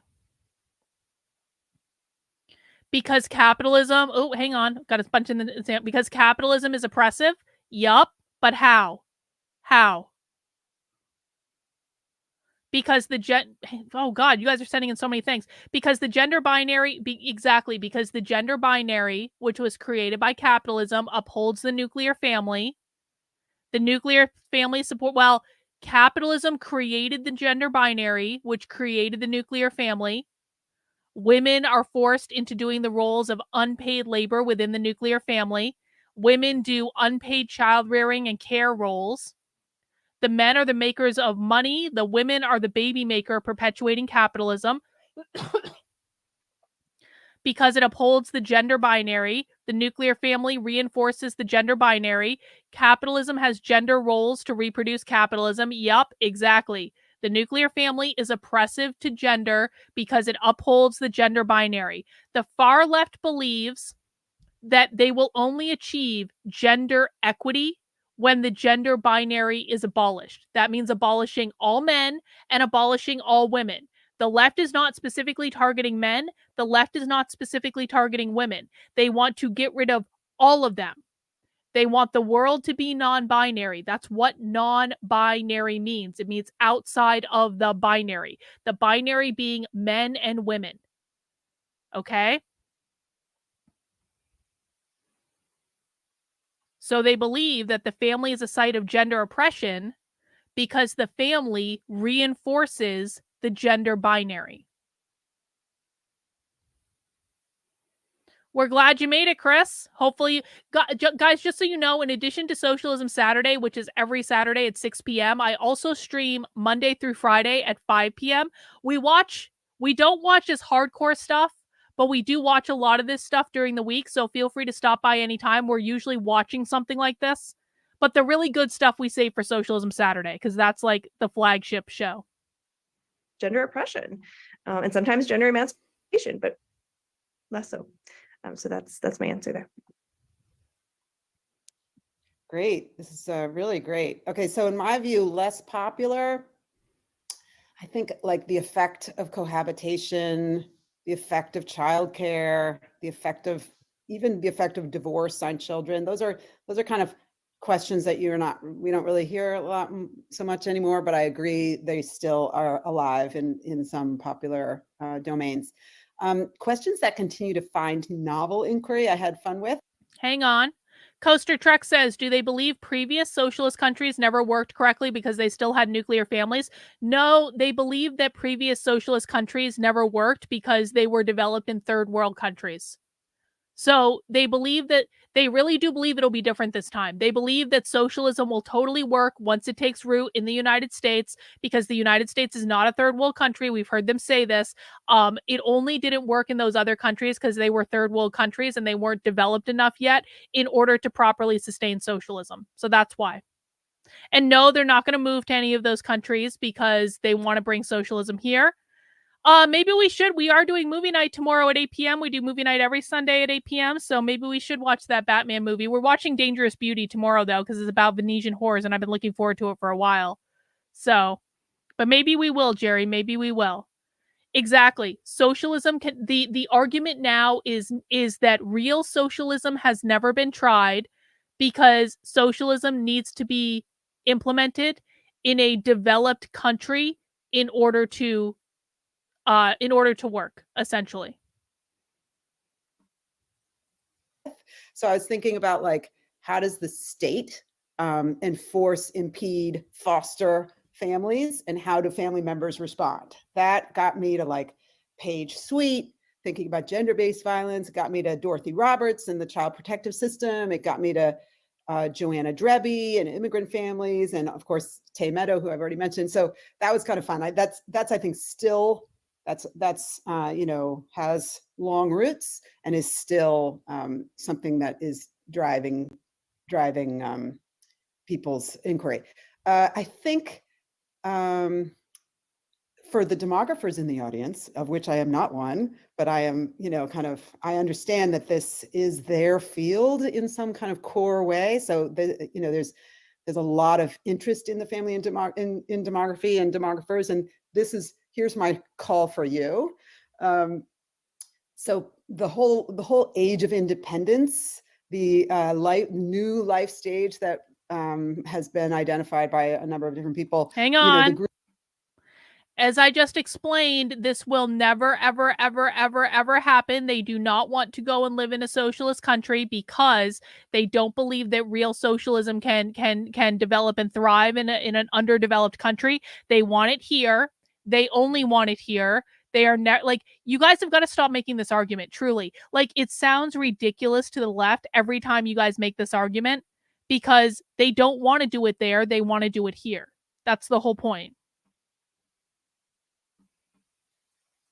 Group that's basically no longer or significantly less dependent on their families of origin, but have not yet started their own having children or getting married. It's like this life stage of basically young adults. And there was a kind of flurry of papers in the discovery of this group, and then there was a flurry of papers or books, like kind of yeah, I mean, that actually is part of it, Diego. That's actually a really good point.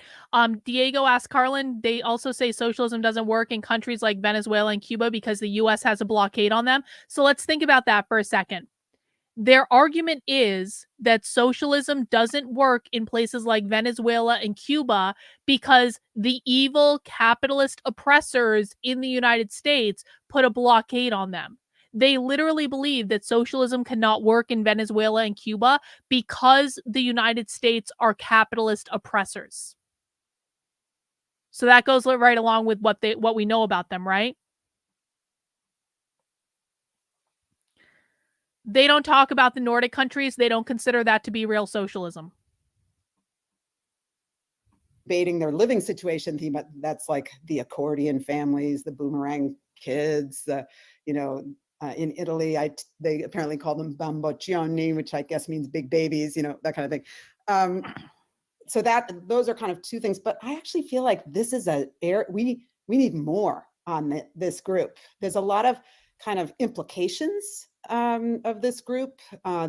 There's some interesting work on how they think of themselves, like how do you become an adult when the standard markers of adulthood are not kind of available to you. So, buying a house, getting married, military service, etc. So that's Jennifer Silva's terrific work. But I feel like it's underexplored. There's more to do here. This is an entirely new life stage, and it's defined kind of as without families. But that's only if we define families in the old way, blood, marriage, ties between people who share a household, caring for kids, whatever. But these people, these young adults, have marriage in the old implications for family. Like, how do they solve kind of caregiving and provisioning challenges? And there are kind of new sexual associations and practices and extra household ties, and as well as kind of the standard questions of like, will they ever, form conventional families of their own, and will they ever take care of the elderly or whatever, but I feel like this is a ripe for investigation. The other thing I would add is just, I think incarceration and its effects on communities and children and families is still kind of an active area that's super interesting. So, oh, I have one more. Pop quiz for the chat. Why did she just bring up incarceration? What does incarceration have to do with any of this? Pop quiz. Why did this person just bring up incarceration and the impact on the family? No, they don't, Diego. Those are not socialists that you're listening to if they're bringing them up. No, they don't bring them up. Like, I'm sorry. Like, you guys sometimes think people are socialists that are not socialist.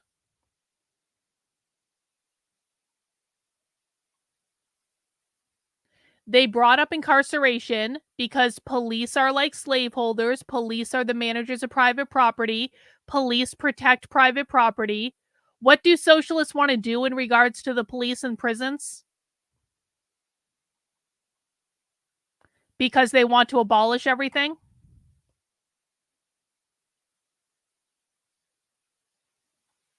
What is one of the number one issues of socialists? Socialists want to abolish prisons and the police. Incarceration breaks families and forces people into chosen families. Well, maybe a little bit. They don't believe in the carceral system. Socialists want to abolish the entire carceral system.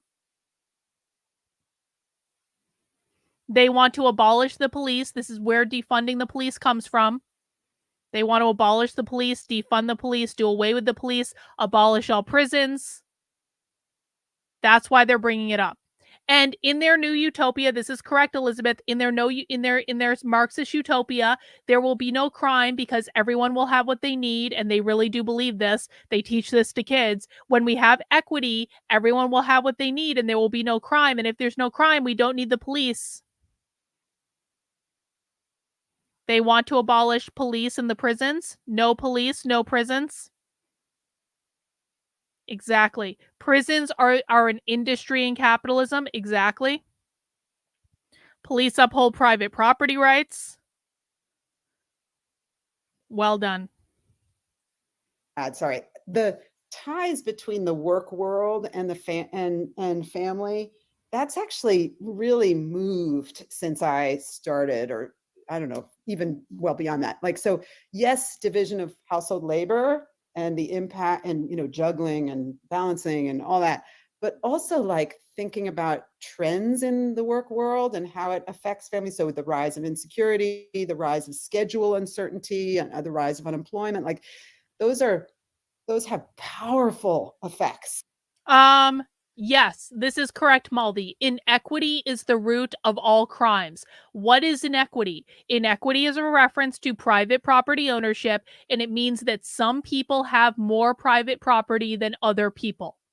They believe that if everyone has access to all the same resources, that private property is abolished, then there will be no need for crime because everyone will have access to whatever they need. What that means is universal health care, universal public education, free housing, free food, free energy, but no privatization, no private businesses, no private property, no private home ownership, no private land ownership, no parental rights, no individual rights. That's what they're trying to do. On families, and I feel like the family field is kind of starting to really take that seriously. I'm thinking of Sarah Damasky, I'm thinking of Aliyah Rao, I'm thinking of like people are really trying to dive, Marianne Cooper, they're like diving into this realm, and I think that's terrific. That's really cool. Your answers kind of make me think about singlehood and whether we need to think more seriously about singlehood when we think about families, right? Singlehood. So my last question for the panel is sort of related, but maybe kind of like the inverse of what I just asked. What are some key questions that are pushing the field forward today that you think of? And are there any topics of study that we should revisit and revitalize? Hang on, before we get to that answer, I got a super chat from Tayton. Thank you, Tayton. For instance, a daughter's father was incarcerated and now she's a sex worker to provide with her mom. So there's many different arguments here. That's exactly right, Tayton. Exactly right. Probably not, because real socialists would never get involved with something like an HOA. They don't believe HOA should exist, so they probably wouldn't get involved with them. It's not mental gymnastics. They are very, very consistent. You just need to learn the language. Stick around, come back, watch the How to Speak Socialist presentation I have. You'll learn the language, and then you're going to see it is extraordinarily consistent. It's just inconsistent right now for you because you don't know how to speak it. I don't say that as an insult or anything. Everyone starts somewhere. First time to Socialism Saturday. This is too much. I thought these were just fringe, but it looks like all of academia is infested. Now you're seeing the problem. And I know this can be overwhelming. Believe me, I understand how overwhelming it is when you start to see the problem. But you got to relax into it. You want to know the truth. Either you want to know the truth or you don't. The problem is much more pervasive than you know. But we have fun here and we support each other, so stick around. We're going to get you through this, bro. It's going to be okay. You're red pilling right now. Like, this is the real red pill.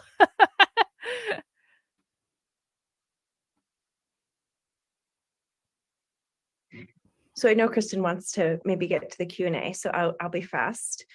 I love this question. I think about not maybe revitalizing, or maybe to some degree, but it's what Allison was just talking about, but broader. How does the family relate to these other social institutions, which of course we've been asking forever. But I'm thinking about it in particular in relationship to capitalism in this specific moment of capitalism.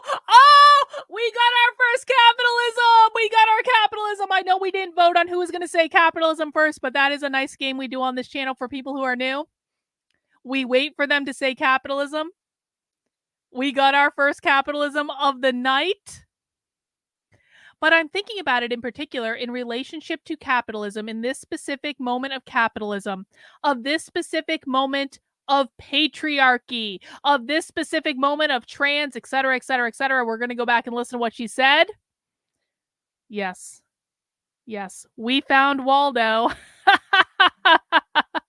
There's Waldo. Remember, guys, the number one enemy of the woke left is capitalism. They define capitalism as private property ownership. Crony capitalism has nothing to do with this. Corrupt capitalism has nothing to do with this. That's not what we're talking about. They are talking about private property ownership. All roads lead back to capitalism in the lands of the socialists. They bring it up all the time, very predictably. Let's let her do it again, and let's let her make her point about capitalism. Just talking about, but broader. How does the family relate to these other social institutions, which of course we've been asking forever. But I'm thinking about it in particular in relationship to capitalism in this specific moment of capitalism, of this specific moment of patriarchy, of this specific moment of trans, violence, and how the family is actually a tool of the state and a tool of capitalism. Boom! And how the I got to go back and clip that. I'm sorry. I should have just set up the clip. That's beautiful. The family is a tool of capitalism because they believe the nuclear family upholds capitalism. I identify as fuck this shit. I concur, buddy. I concur. She said it. The family is a tool of capitalism. I love it when they say the quiet part out loud. All right, let me get this clip. Thank you guys for bearing with me. This is the easiest way for me to do clips because I do them in real time.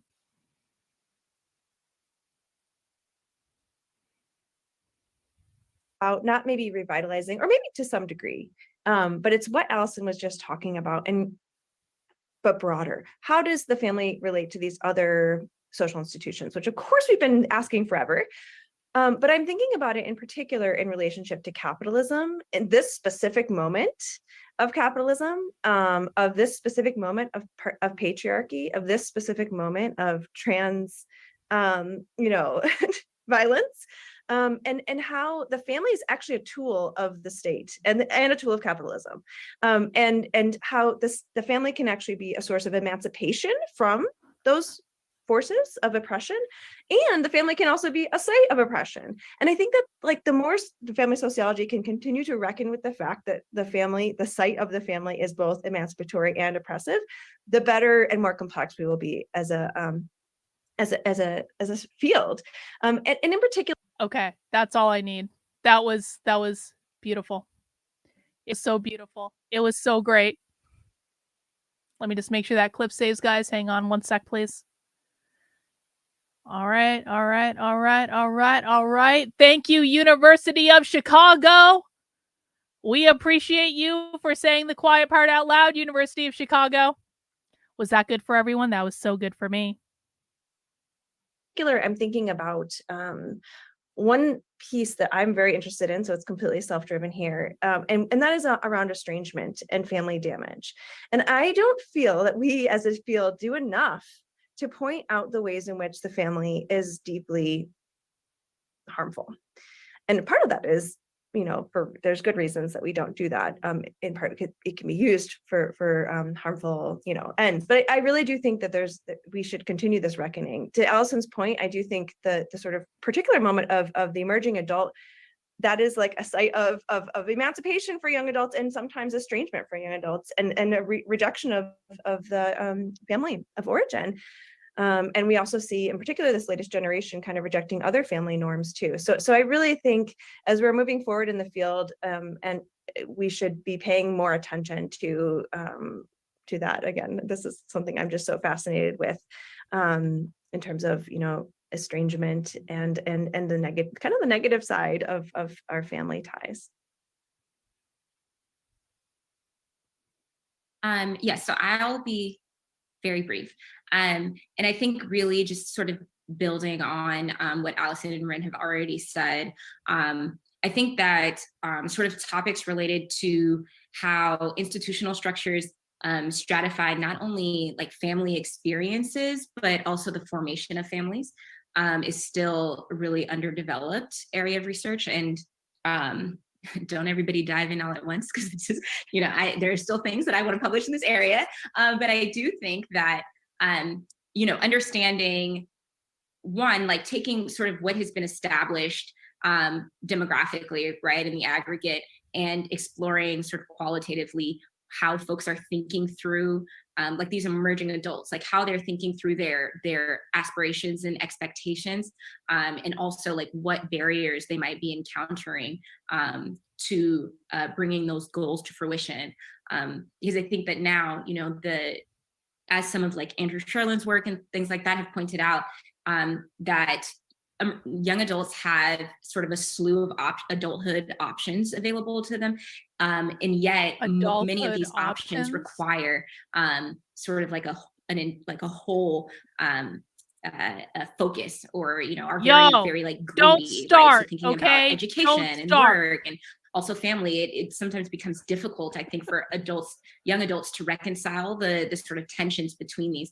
And so it's been, I think, largely assumed that, for example, things like marriage and family formation are being actively or like agentically delayed, when some sort of qualitative work is now showing that perhaps there's some sort of inadvertent kind of unintended consequences born out of like, pursuit of advanced education and upward mobility, things like that. So I think that this is, I think maybe a really like novel area of research, just because really, like, someone else said this to me this week, and I was like, because I used to love that show. Like, I have it on DVD. That's like how old school like this show is. Like, I love this show. I think I actually stole it from my father, right? But like, whatever. Anyway, like, I love that show, and I was like, I'm like afraid to go back and watch it, because I'm like, please don't let that show be woke. Like, there's so many things in my life that I'm afraid to go back and reverse engineer, because I'm like,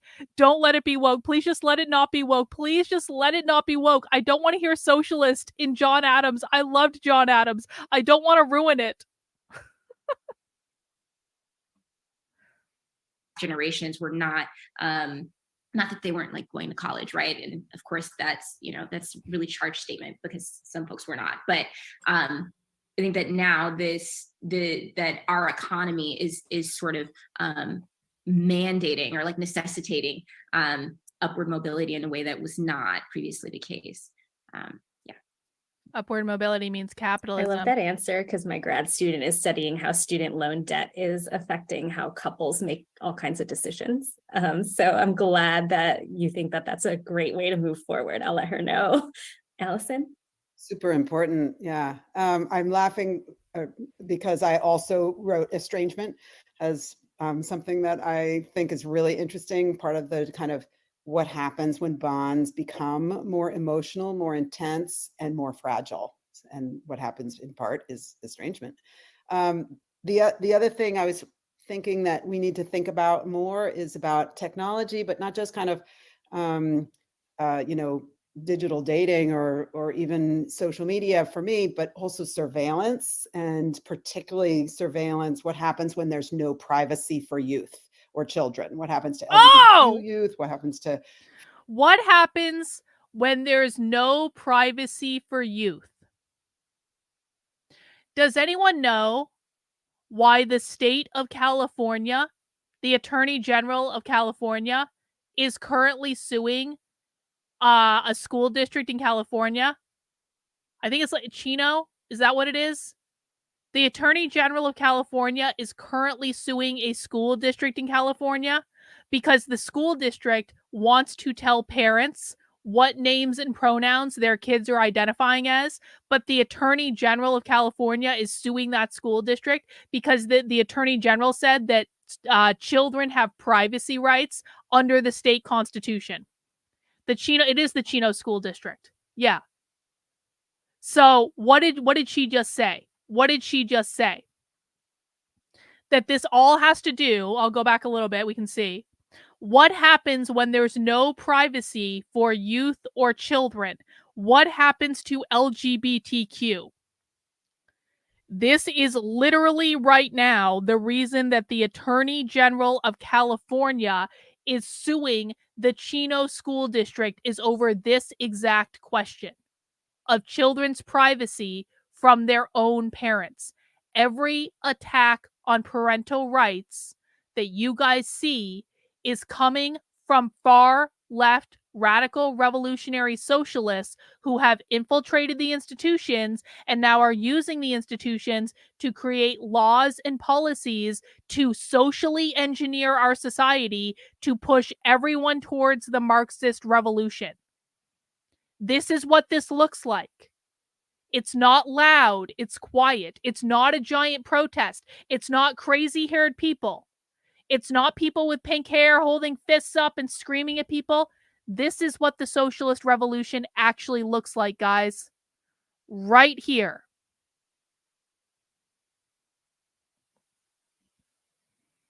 Oh, yeah. Well, Gavin Newsom is out for Gavin Newsom. Gavin Newsom is a narcissist that wants for himself. Gavin Newsom has no principles at all. But the reason that you're seeing the Attorney General of California sue the Chino School District in California is because of this ideology. Let's listen again. For me, but also surveillance, and particularly surveillance, what happens when there's no privacy for youth or children? What happens to LGBTQ youth? What happens to family relations, to independence? I mean, I feel like surveillance is a really important issue that needs investigation, needs developing. And then finally, I would say, I would love us all to kind of think a little bit more about disappearance of work, or like what happens when work becomes a luxury good? How does that affect intimacy patterns? And I'm kind of following Elizabeth Bernstein's, kind of path, thinking about like kind of the way sexuality is organized in marriage is related to how it's organized in the market, and both are affected by the organization of work. So what happens when work disappears? So. Fantastic. I think I'm handing it over to Kristen to help with Q&A. Oh, good. Q&A is always the best part. You should see the recent conflict Billboard Chris was involved in. He's an asshole. Yeah, Billboard Chris is an asshole. Billboard Chris needs to go the F back to Canada. in my opinion. What was the conflict? I don't know. Billboard Chris blocked me on Twitter. Of course he did, because Billboard Chris thinks I'm crazy, even though he's never actually spoken to me. But he's an asshole and a paid shill. And if people don't like to hear that, I don't really care. Well, Billboard Chris has always been antagonistic. He got punched. Did someone punch Billboard Chris? Good. I wish it was me. Of course, I would never do that, not in real life, because I believe in the non-aggression principle. But Billboard Chris is an asshole that deserves to get punched by someone else that's not me. Anyway, let's get into Q&A. Yes, absolutely. Thank you all so much. So we have several questions. Our first question that we got in the chat, I'm not sure if you all saw this one, but it says Lyman Stone, Bradford Wilcox, and Scott Stanley and other conservatives all agree that non-normative families, as in single parent families, cause harm. I'm a little uncomfortable that your group is assuming that they don't. Shouldn't sociologists come to some sort of cumulative agreement before assuming anything? Well, I'll just jump in and say I think there is cumulative agreement in the literature on this topic. So I think the research has been pretty definitive that that's not the case. Great. Good. We have people agreeing in the chat too. So next question from That was so hilarious, because the questioner was basically like, there are some conservative sociologists who disagree with you guys. And I'm not on the team of the conservative sociologists either. I just think this is funny. They're like, some conservative sociologists disagree with you guys, so shouldn't you get together and talk about your disagreement? And the socialist sociologists were like, nope, they're wrong. Nope, it's definitive. Everyone in the chat agrees with us, so we must be right and they must be wrong. Nothing to see here. Elena Von Stee, I'd love to hear more about teaching. What do you hope students take away from your courses on family, gender, sexuality? How do you try to make this happen?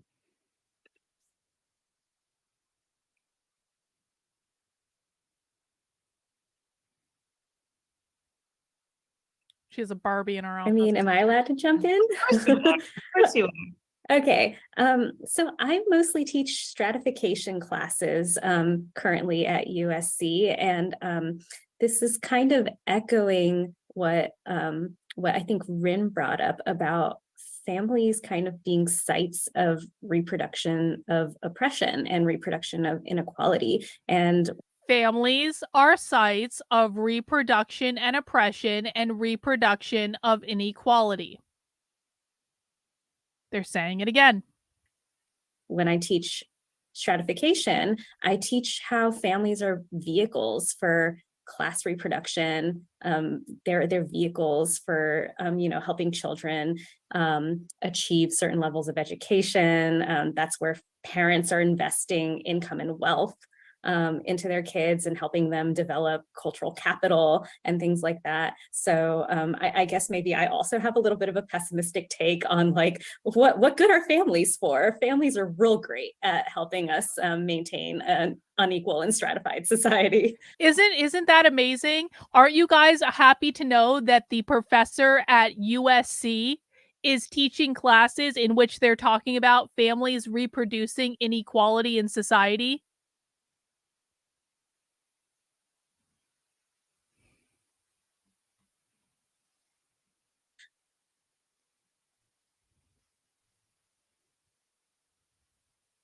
Yeah, I'll jump in. I think that particularly, I think at the sort of undergrad level, that students often enter sociology with this idea that they and their experiences are unique.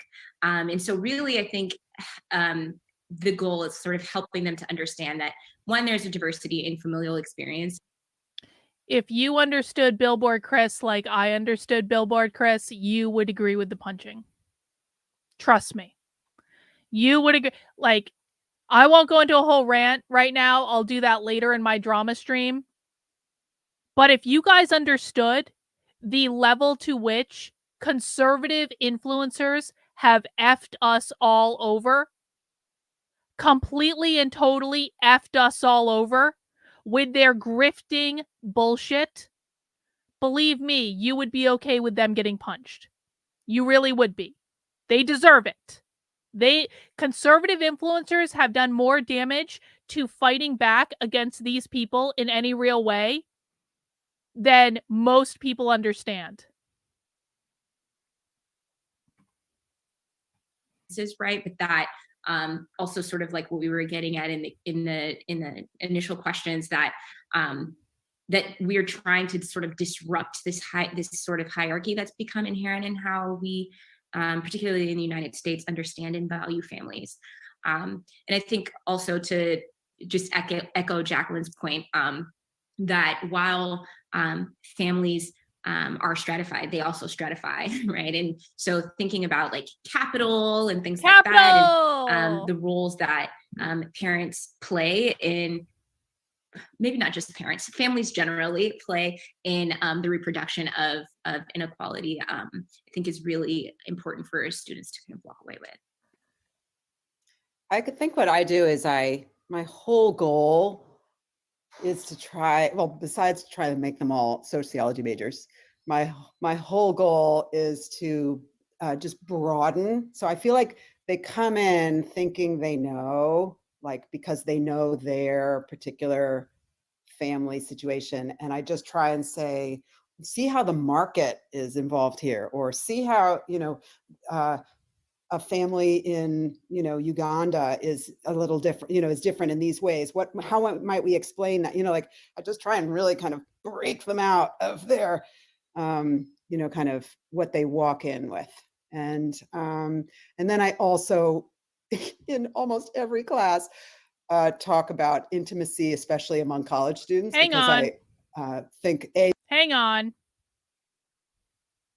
No. No. We conservatives may be deeply flawed in our fight against this crap, but I think unfortunately it's a choice between us and the big fat nothing. So let's try and get along. No. You guys do not get our support by default. You cannot run around saying, we're not the left. That's all enough. The reason you need to vote for us. No. You assholes have done more to destroy my work for years than anyone on the left has done to me. I have been smeared by conservatives.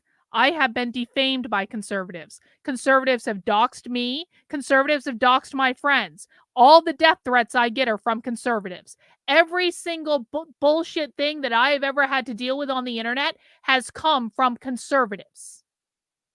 Your politicians do nothing. You guys do nothing but support the left. You guys vote in horrible person after horrible person after horrible person, and then you say, well, they were better than the left, but they did nothing. They did nothing. You guys give tens of millions of dollars, hundreds of millions of dollars to organizations that waste your money, that lie to you, that lie to everyone, that throw us all under the bus. You are not better than the left to me, bro. And that might hurt your feelings, but you guys have done more to help these people than even the people on their own fucking team. They play you guys like a fiddle. They play conservatives like a fiddle. And the minute that you get your fifis hurt because someone on that like me tries to tell you the truth about what's going on, you turn everything against me and try to destroy my work rather than fighting the left. So I don't want to hear how I owe you shit. My work exists in spite of you guys. You guys have been trying to destroy me for years. So maybe cut the shit and start getting serious about this, or else they win and it'll be entirely your goddamn fault. Do socialists ever talk about how their utopia will function? Yes, I've written about it on the Substack. So you can find that there. Oh, yeah? Oh, yeah? You get a timeout, bro.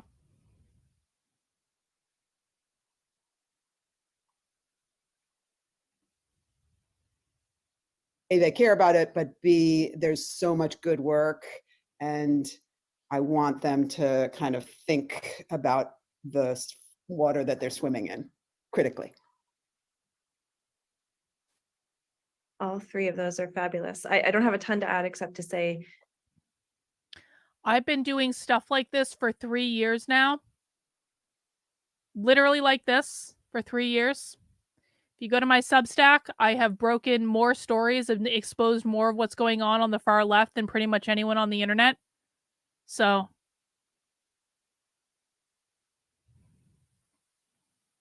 that's what I'm talking about. using popular media, because families are central to like every TV show, right? Like they are everywhere. And, and especially during political years, which I guess every year is now, but there's always this, okay, who's on the stage? Like there's just these ways that we can make families show how our conceptions of family, which, to use Allison's phrase, we're always swimming in the notion of family, but we don't ever really realize it. And we just make it more apparent the way in which ideology is central. Ideology of family are central to like everything. And every media that is being consumed, and trying to just get them to have that, yeah, exactly, the critical gaze on that to see, okay, wait a minute, what am I being told is good and right, and what am I being told is evil and bad, and how can we, kind of move through that sociologically? And that goes for, family, gender, and sexuality. All of those things are certainly connected. Great, thank you all. So we have a question from Myra Max Ferre.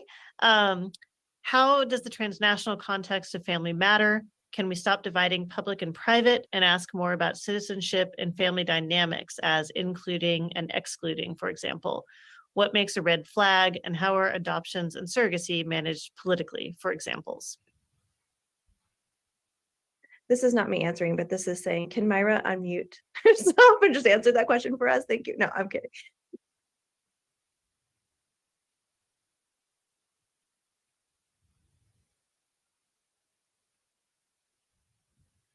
I think that is unmuting going to happen, Tate? I'm kidding. I truly am kidding. I'm only saying that because I know that Myra would have an amazing answer to this question. Can I just, while I'm talking, I'll just take the very last piece of that. We didn't mention this really, but I really, really, really feel that adoption, surrogacy, and like reproductive technology stuff is gonna be, somebody maybe said that, I'm sorry. I think maybe someone did, but I really feel like that is gonna be a huge area of family sociology. The implications of it are massive.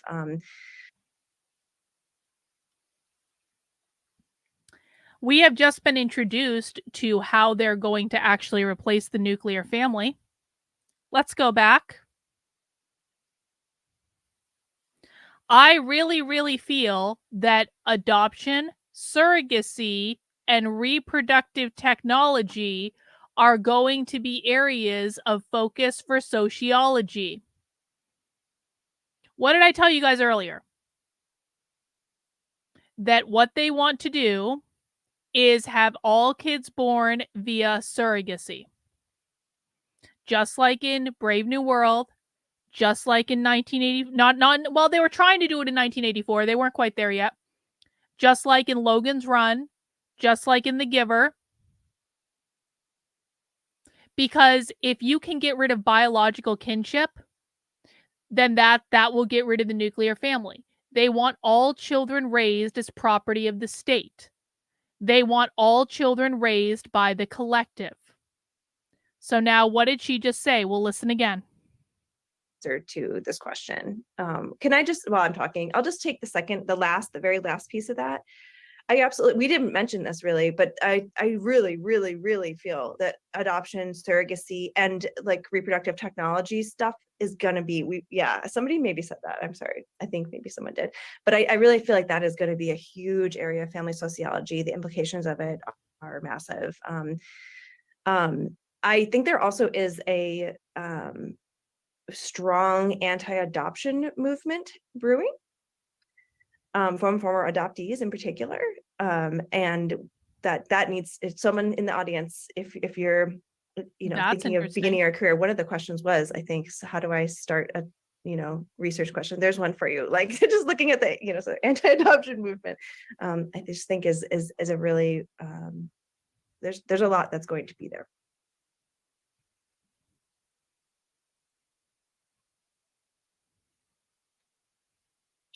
I think this is probably not going to be satisfying to Myra, but I'm thinking, when I think about citizenship, I think also about kind of across borders and just kind of troubling that divide of what citizenship is and what it gets you. So, and I think there is some really interesting work happening among in immigrant and migrant family work. There's a lot of people working in that field, and I find it really interesting.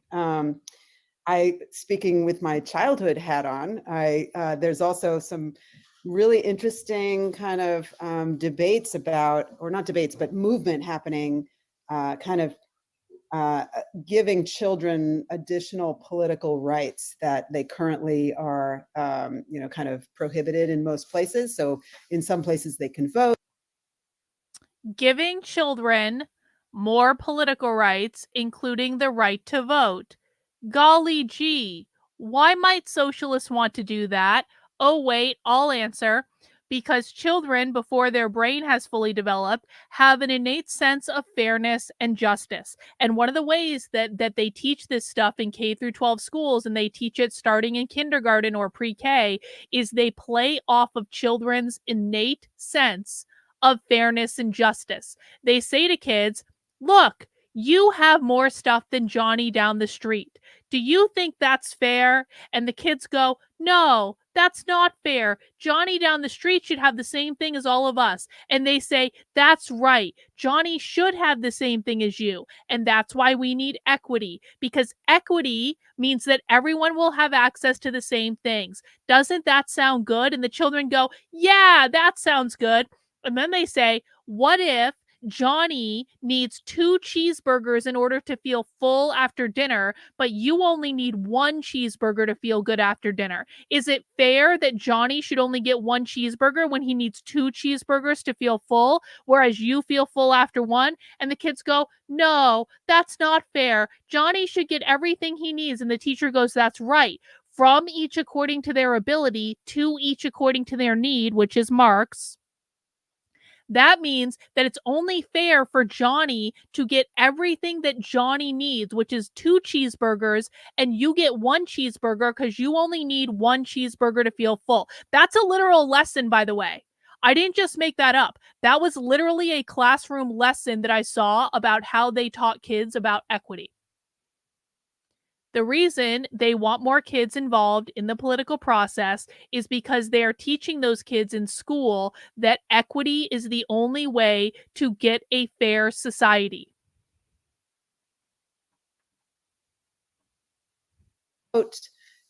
In some places they can, kind of organize politically, and they have.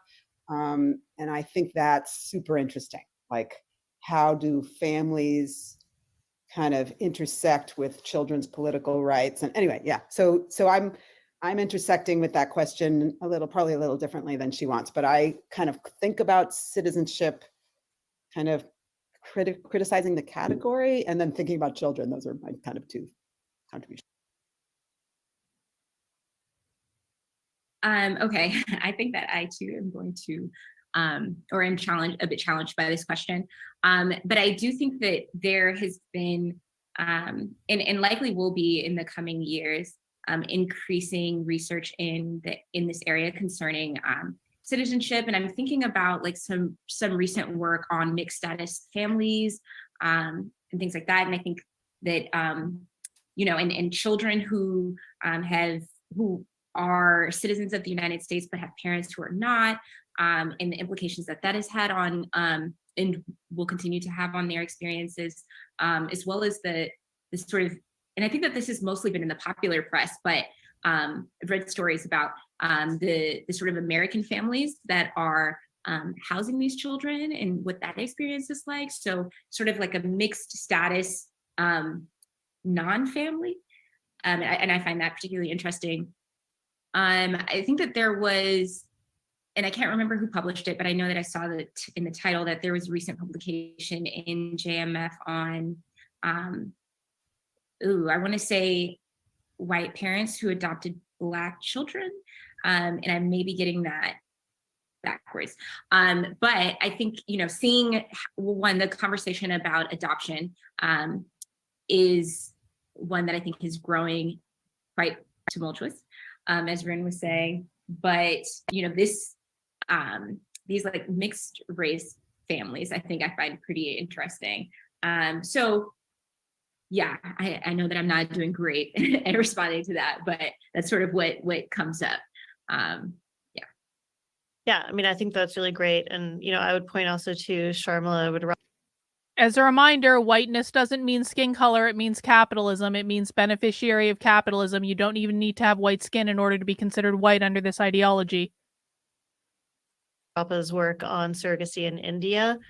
And, just thinking about where this field needs to go. If you've seen the recent news that surrogacy was made illegal suddenly in Cambodia, and that women who were surrogates are now having to raise children they weren't planning to raise, and that are technically not biologically related to them in certain kinds of ways. So there's a really huge field, and I really resonate with Rin thinking about like, how are we going to think about, surrogacy and reproductive technologies. And hang on, Jerry wants to know, is there an actual way to subvert the Marxists?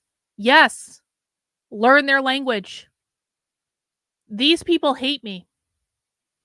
These people don't hate me because I misinterpret them. These people don't hate me because I call them groomers, because I don't. These people don't hate me because I'm a conservative, because I'm not. These people hate me because I understand them.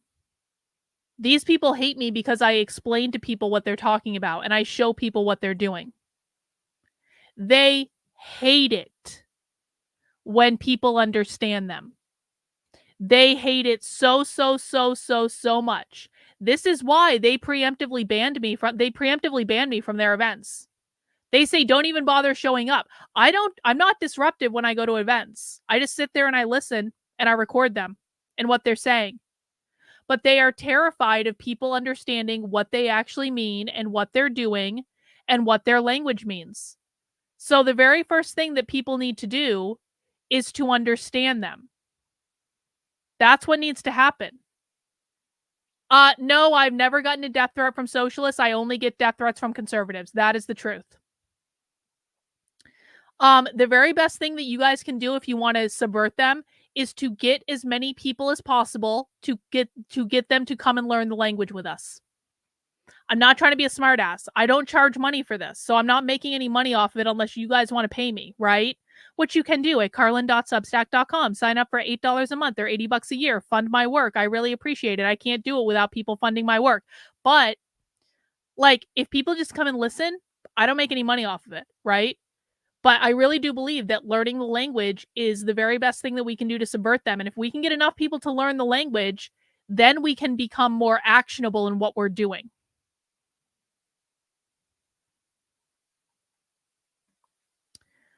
Because conservatives don't like me because I call them on their bullshit and they call me fat and ugly and they say I have stupid hair and they dox my friends and they dox my house and they dox everyone I love. And they're basically like whiny little bitches that don't fucking listen. I don't know what to tell you, man. Conservatives have done more to destroy my work than the left ever did. That's the truth. Yes, Antifa is a part of this group. So Antifa are going to be lower level people within the radical revolutionary socialist movement. So this is where Antifa comes from as well. That's exactly right.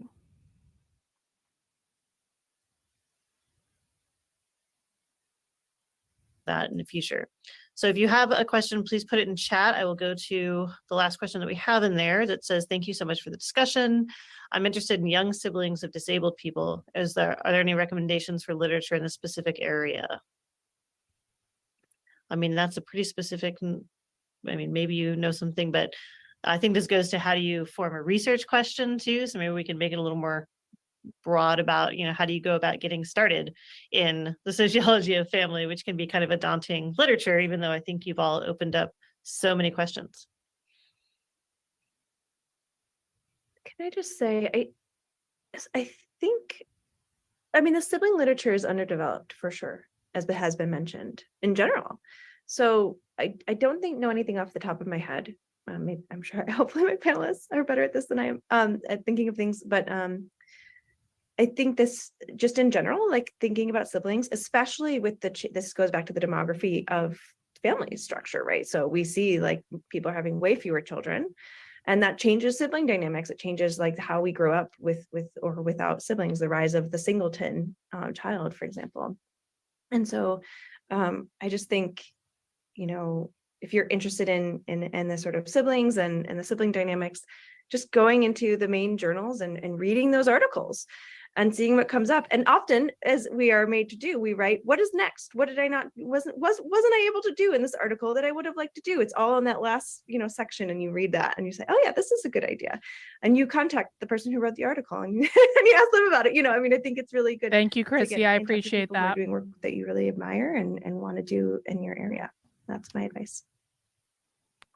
So I guess my feeling is twofold. The first is I certainly have come to, research questions based on particular populations that I'm interested in or near to or whatever. Like, so I'm not, I don't want to say, don't do that. But part of me also thinks that, you will actually, your work will be more, I don't know whether I can say this, but anyway, I would recommend that you instead kind of think broadly about like kind of what are changes that are happening that we've been talking about today or that you read elsewhere, and then what questions do those bring up? So, and if that happens, if you can find one that gets to the population that you want, that's the best thing. But like, for instance, the question of like, how do we teach? I'll tell you how I don't teach, which is I don't teach about particular people and their roles in the family. So I don't have a week on, I don't know, couples or parents or mothers or father, like I find that kind of accentuates the part of family sociology that is, I think, not its most interesting part or strongest part. The interesting stuff is, I think, this broader question about like kind of the rising emotionality and, kind of thinking, about children's autonomy, surveillance or children's autonomy or something. Ding, ding, that, ding. Will get to a kind of bigger question that then they also call it adult supremacy. We watched an episode, we did an episode of Socialism Saturday on adult supremacy, which when they're saying children's autonomy, it's also a reference to like adult supremacy, which again is about parental rights. Might be relevant for the population that you secretly actually care about.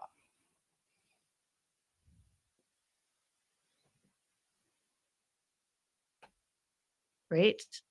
Well, if we have no more questions, do you have any last words that anyone wants to say? I mean, this is a great discussion. I really appreciate you taking the time to do this. I have a comment that I'm just so excited that I was able to listen to all of your really critically engaged answers to what's going on in family sociology, because I think someone did mention at the beginning, it can be quite a traditional field. And it just feels really refreshing that there are folks who are thinking about things in really, really different and innovative ways. And I'm just so excited to kind of see where this all goes as we move forward.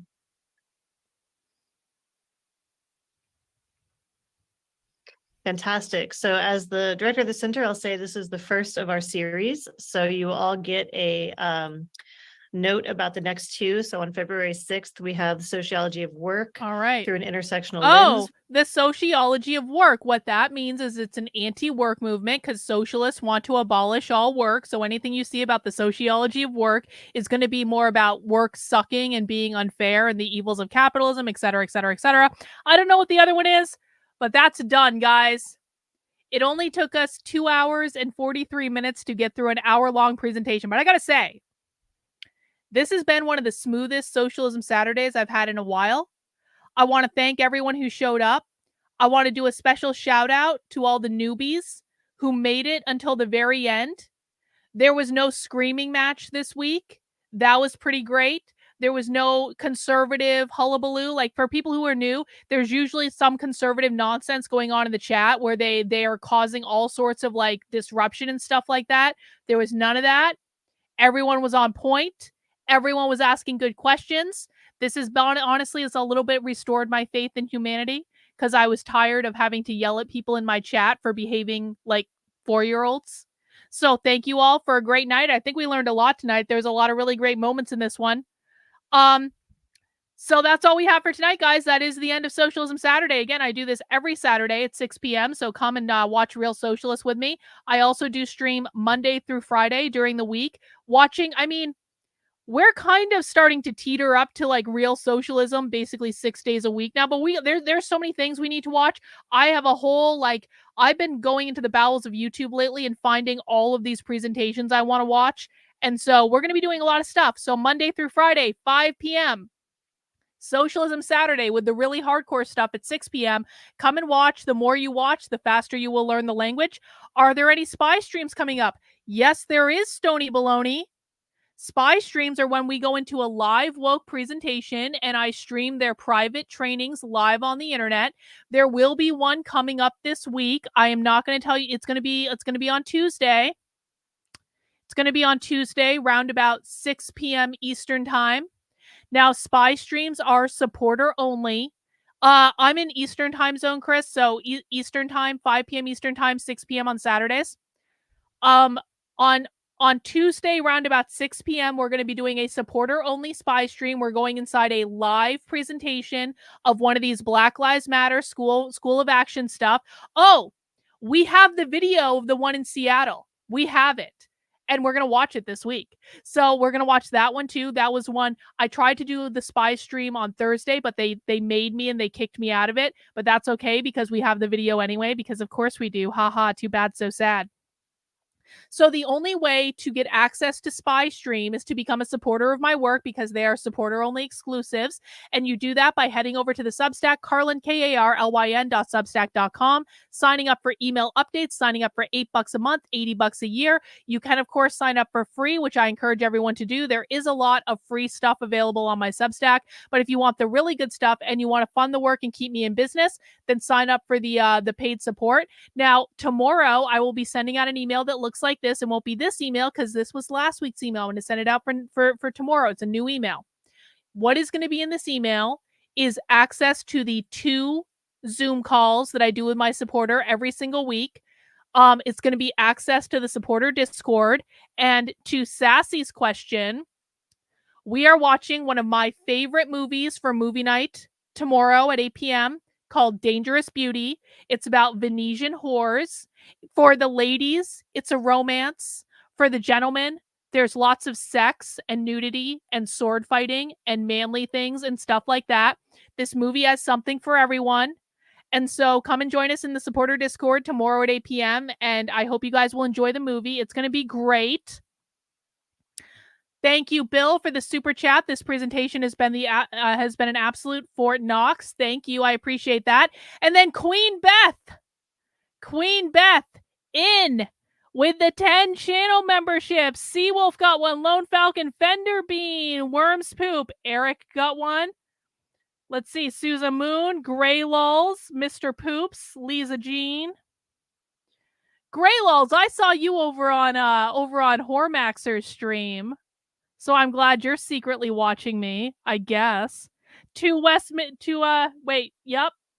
Lots of people got one. Congratulations to everyone who got a membership. If you didn't get a membership, that's fine. You can buy your own membership. All right, guys, that's all I have for right now. Now, as a reminder, I will be doing a drama stream later. Give me like an hour. Give me like till 10 p.m. 10 p.m. We're doing drama at 10 p.m., okay? If you don't want to do drama, if you're just going to come and complain, you don't have to go. But I need to let my hair down too. I watch a lot of socialism. I've driven myself insane. So I'm going to do a drama stream at 10 p.m. to complain about some bitches on the internet. And if you guys don't want drama, you don't have to come. But those who do want drama can come at 10 p.m. and we will complain about bitches on the internet. And we will watch the HG Tudor analysis of queer or transgender narcissists, because I've been wanting to do that too. And that's what we're doing in about an hour. I just need a little bit of a break, but I will see you guys later. Oh yeah, stepmom's going to get it handed to her again. And stepmom can cry all the tears she wants about that. I don't effing care. Stepmom is being a bitch, and I'm not taking this shit anymore. Anyway, thank you guys for hanging out with me. I really do appreciate it. We'll see you next time, or I will see you for the drama stream at 10 p.m. All right, take care, guys. We'll see you soon. Bye.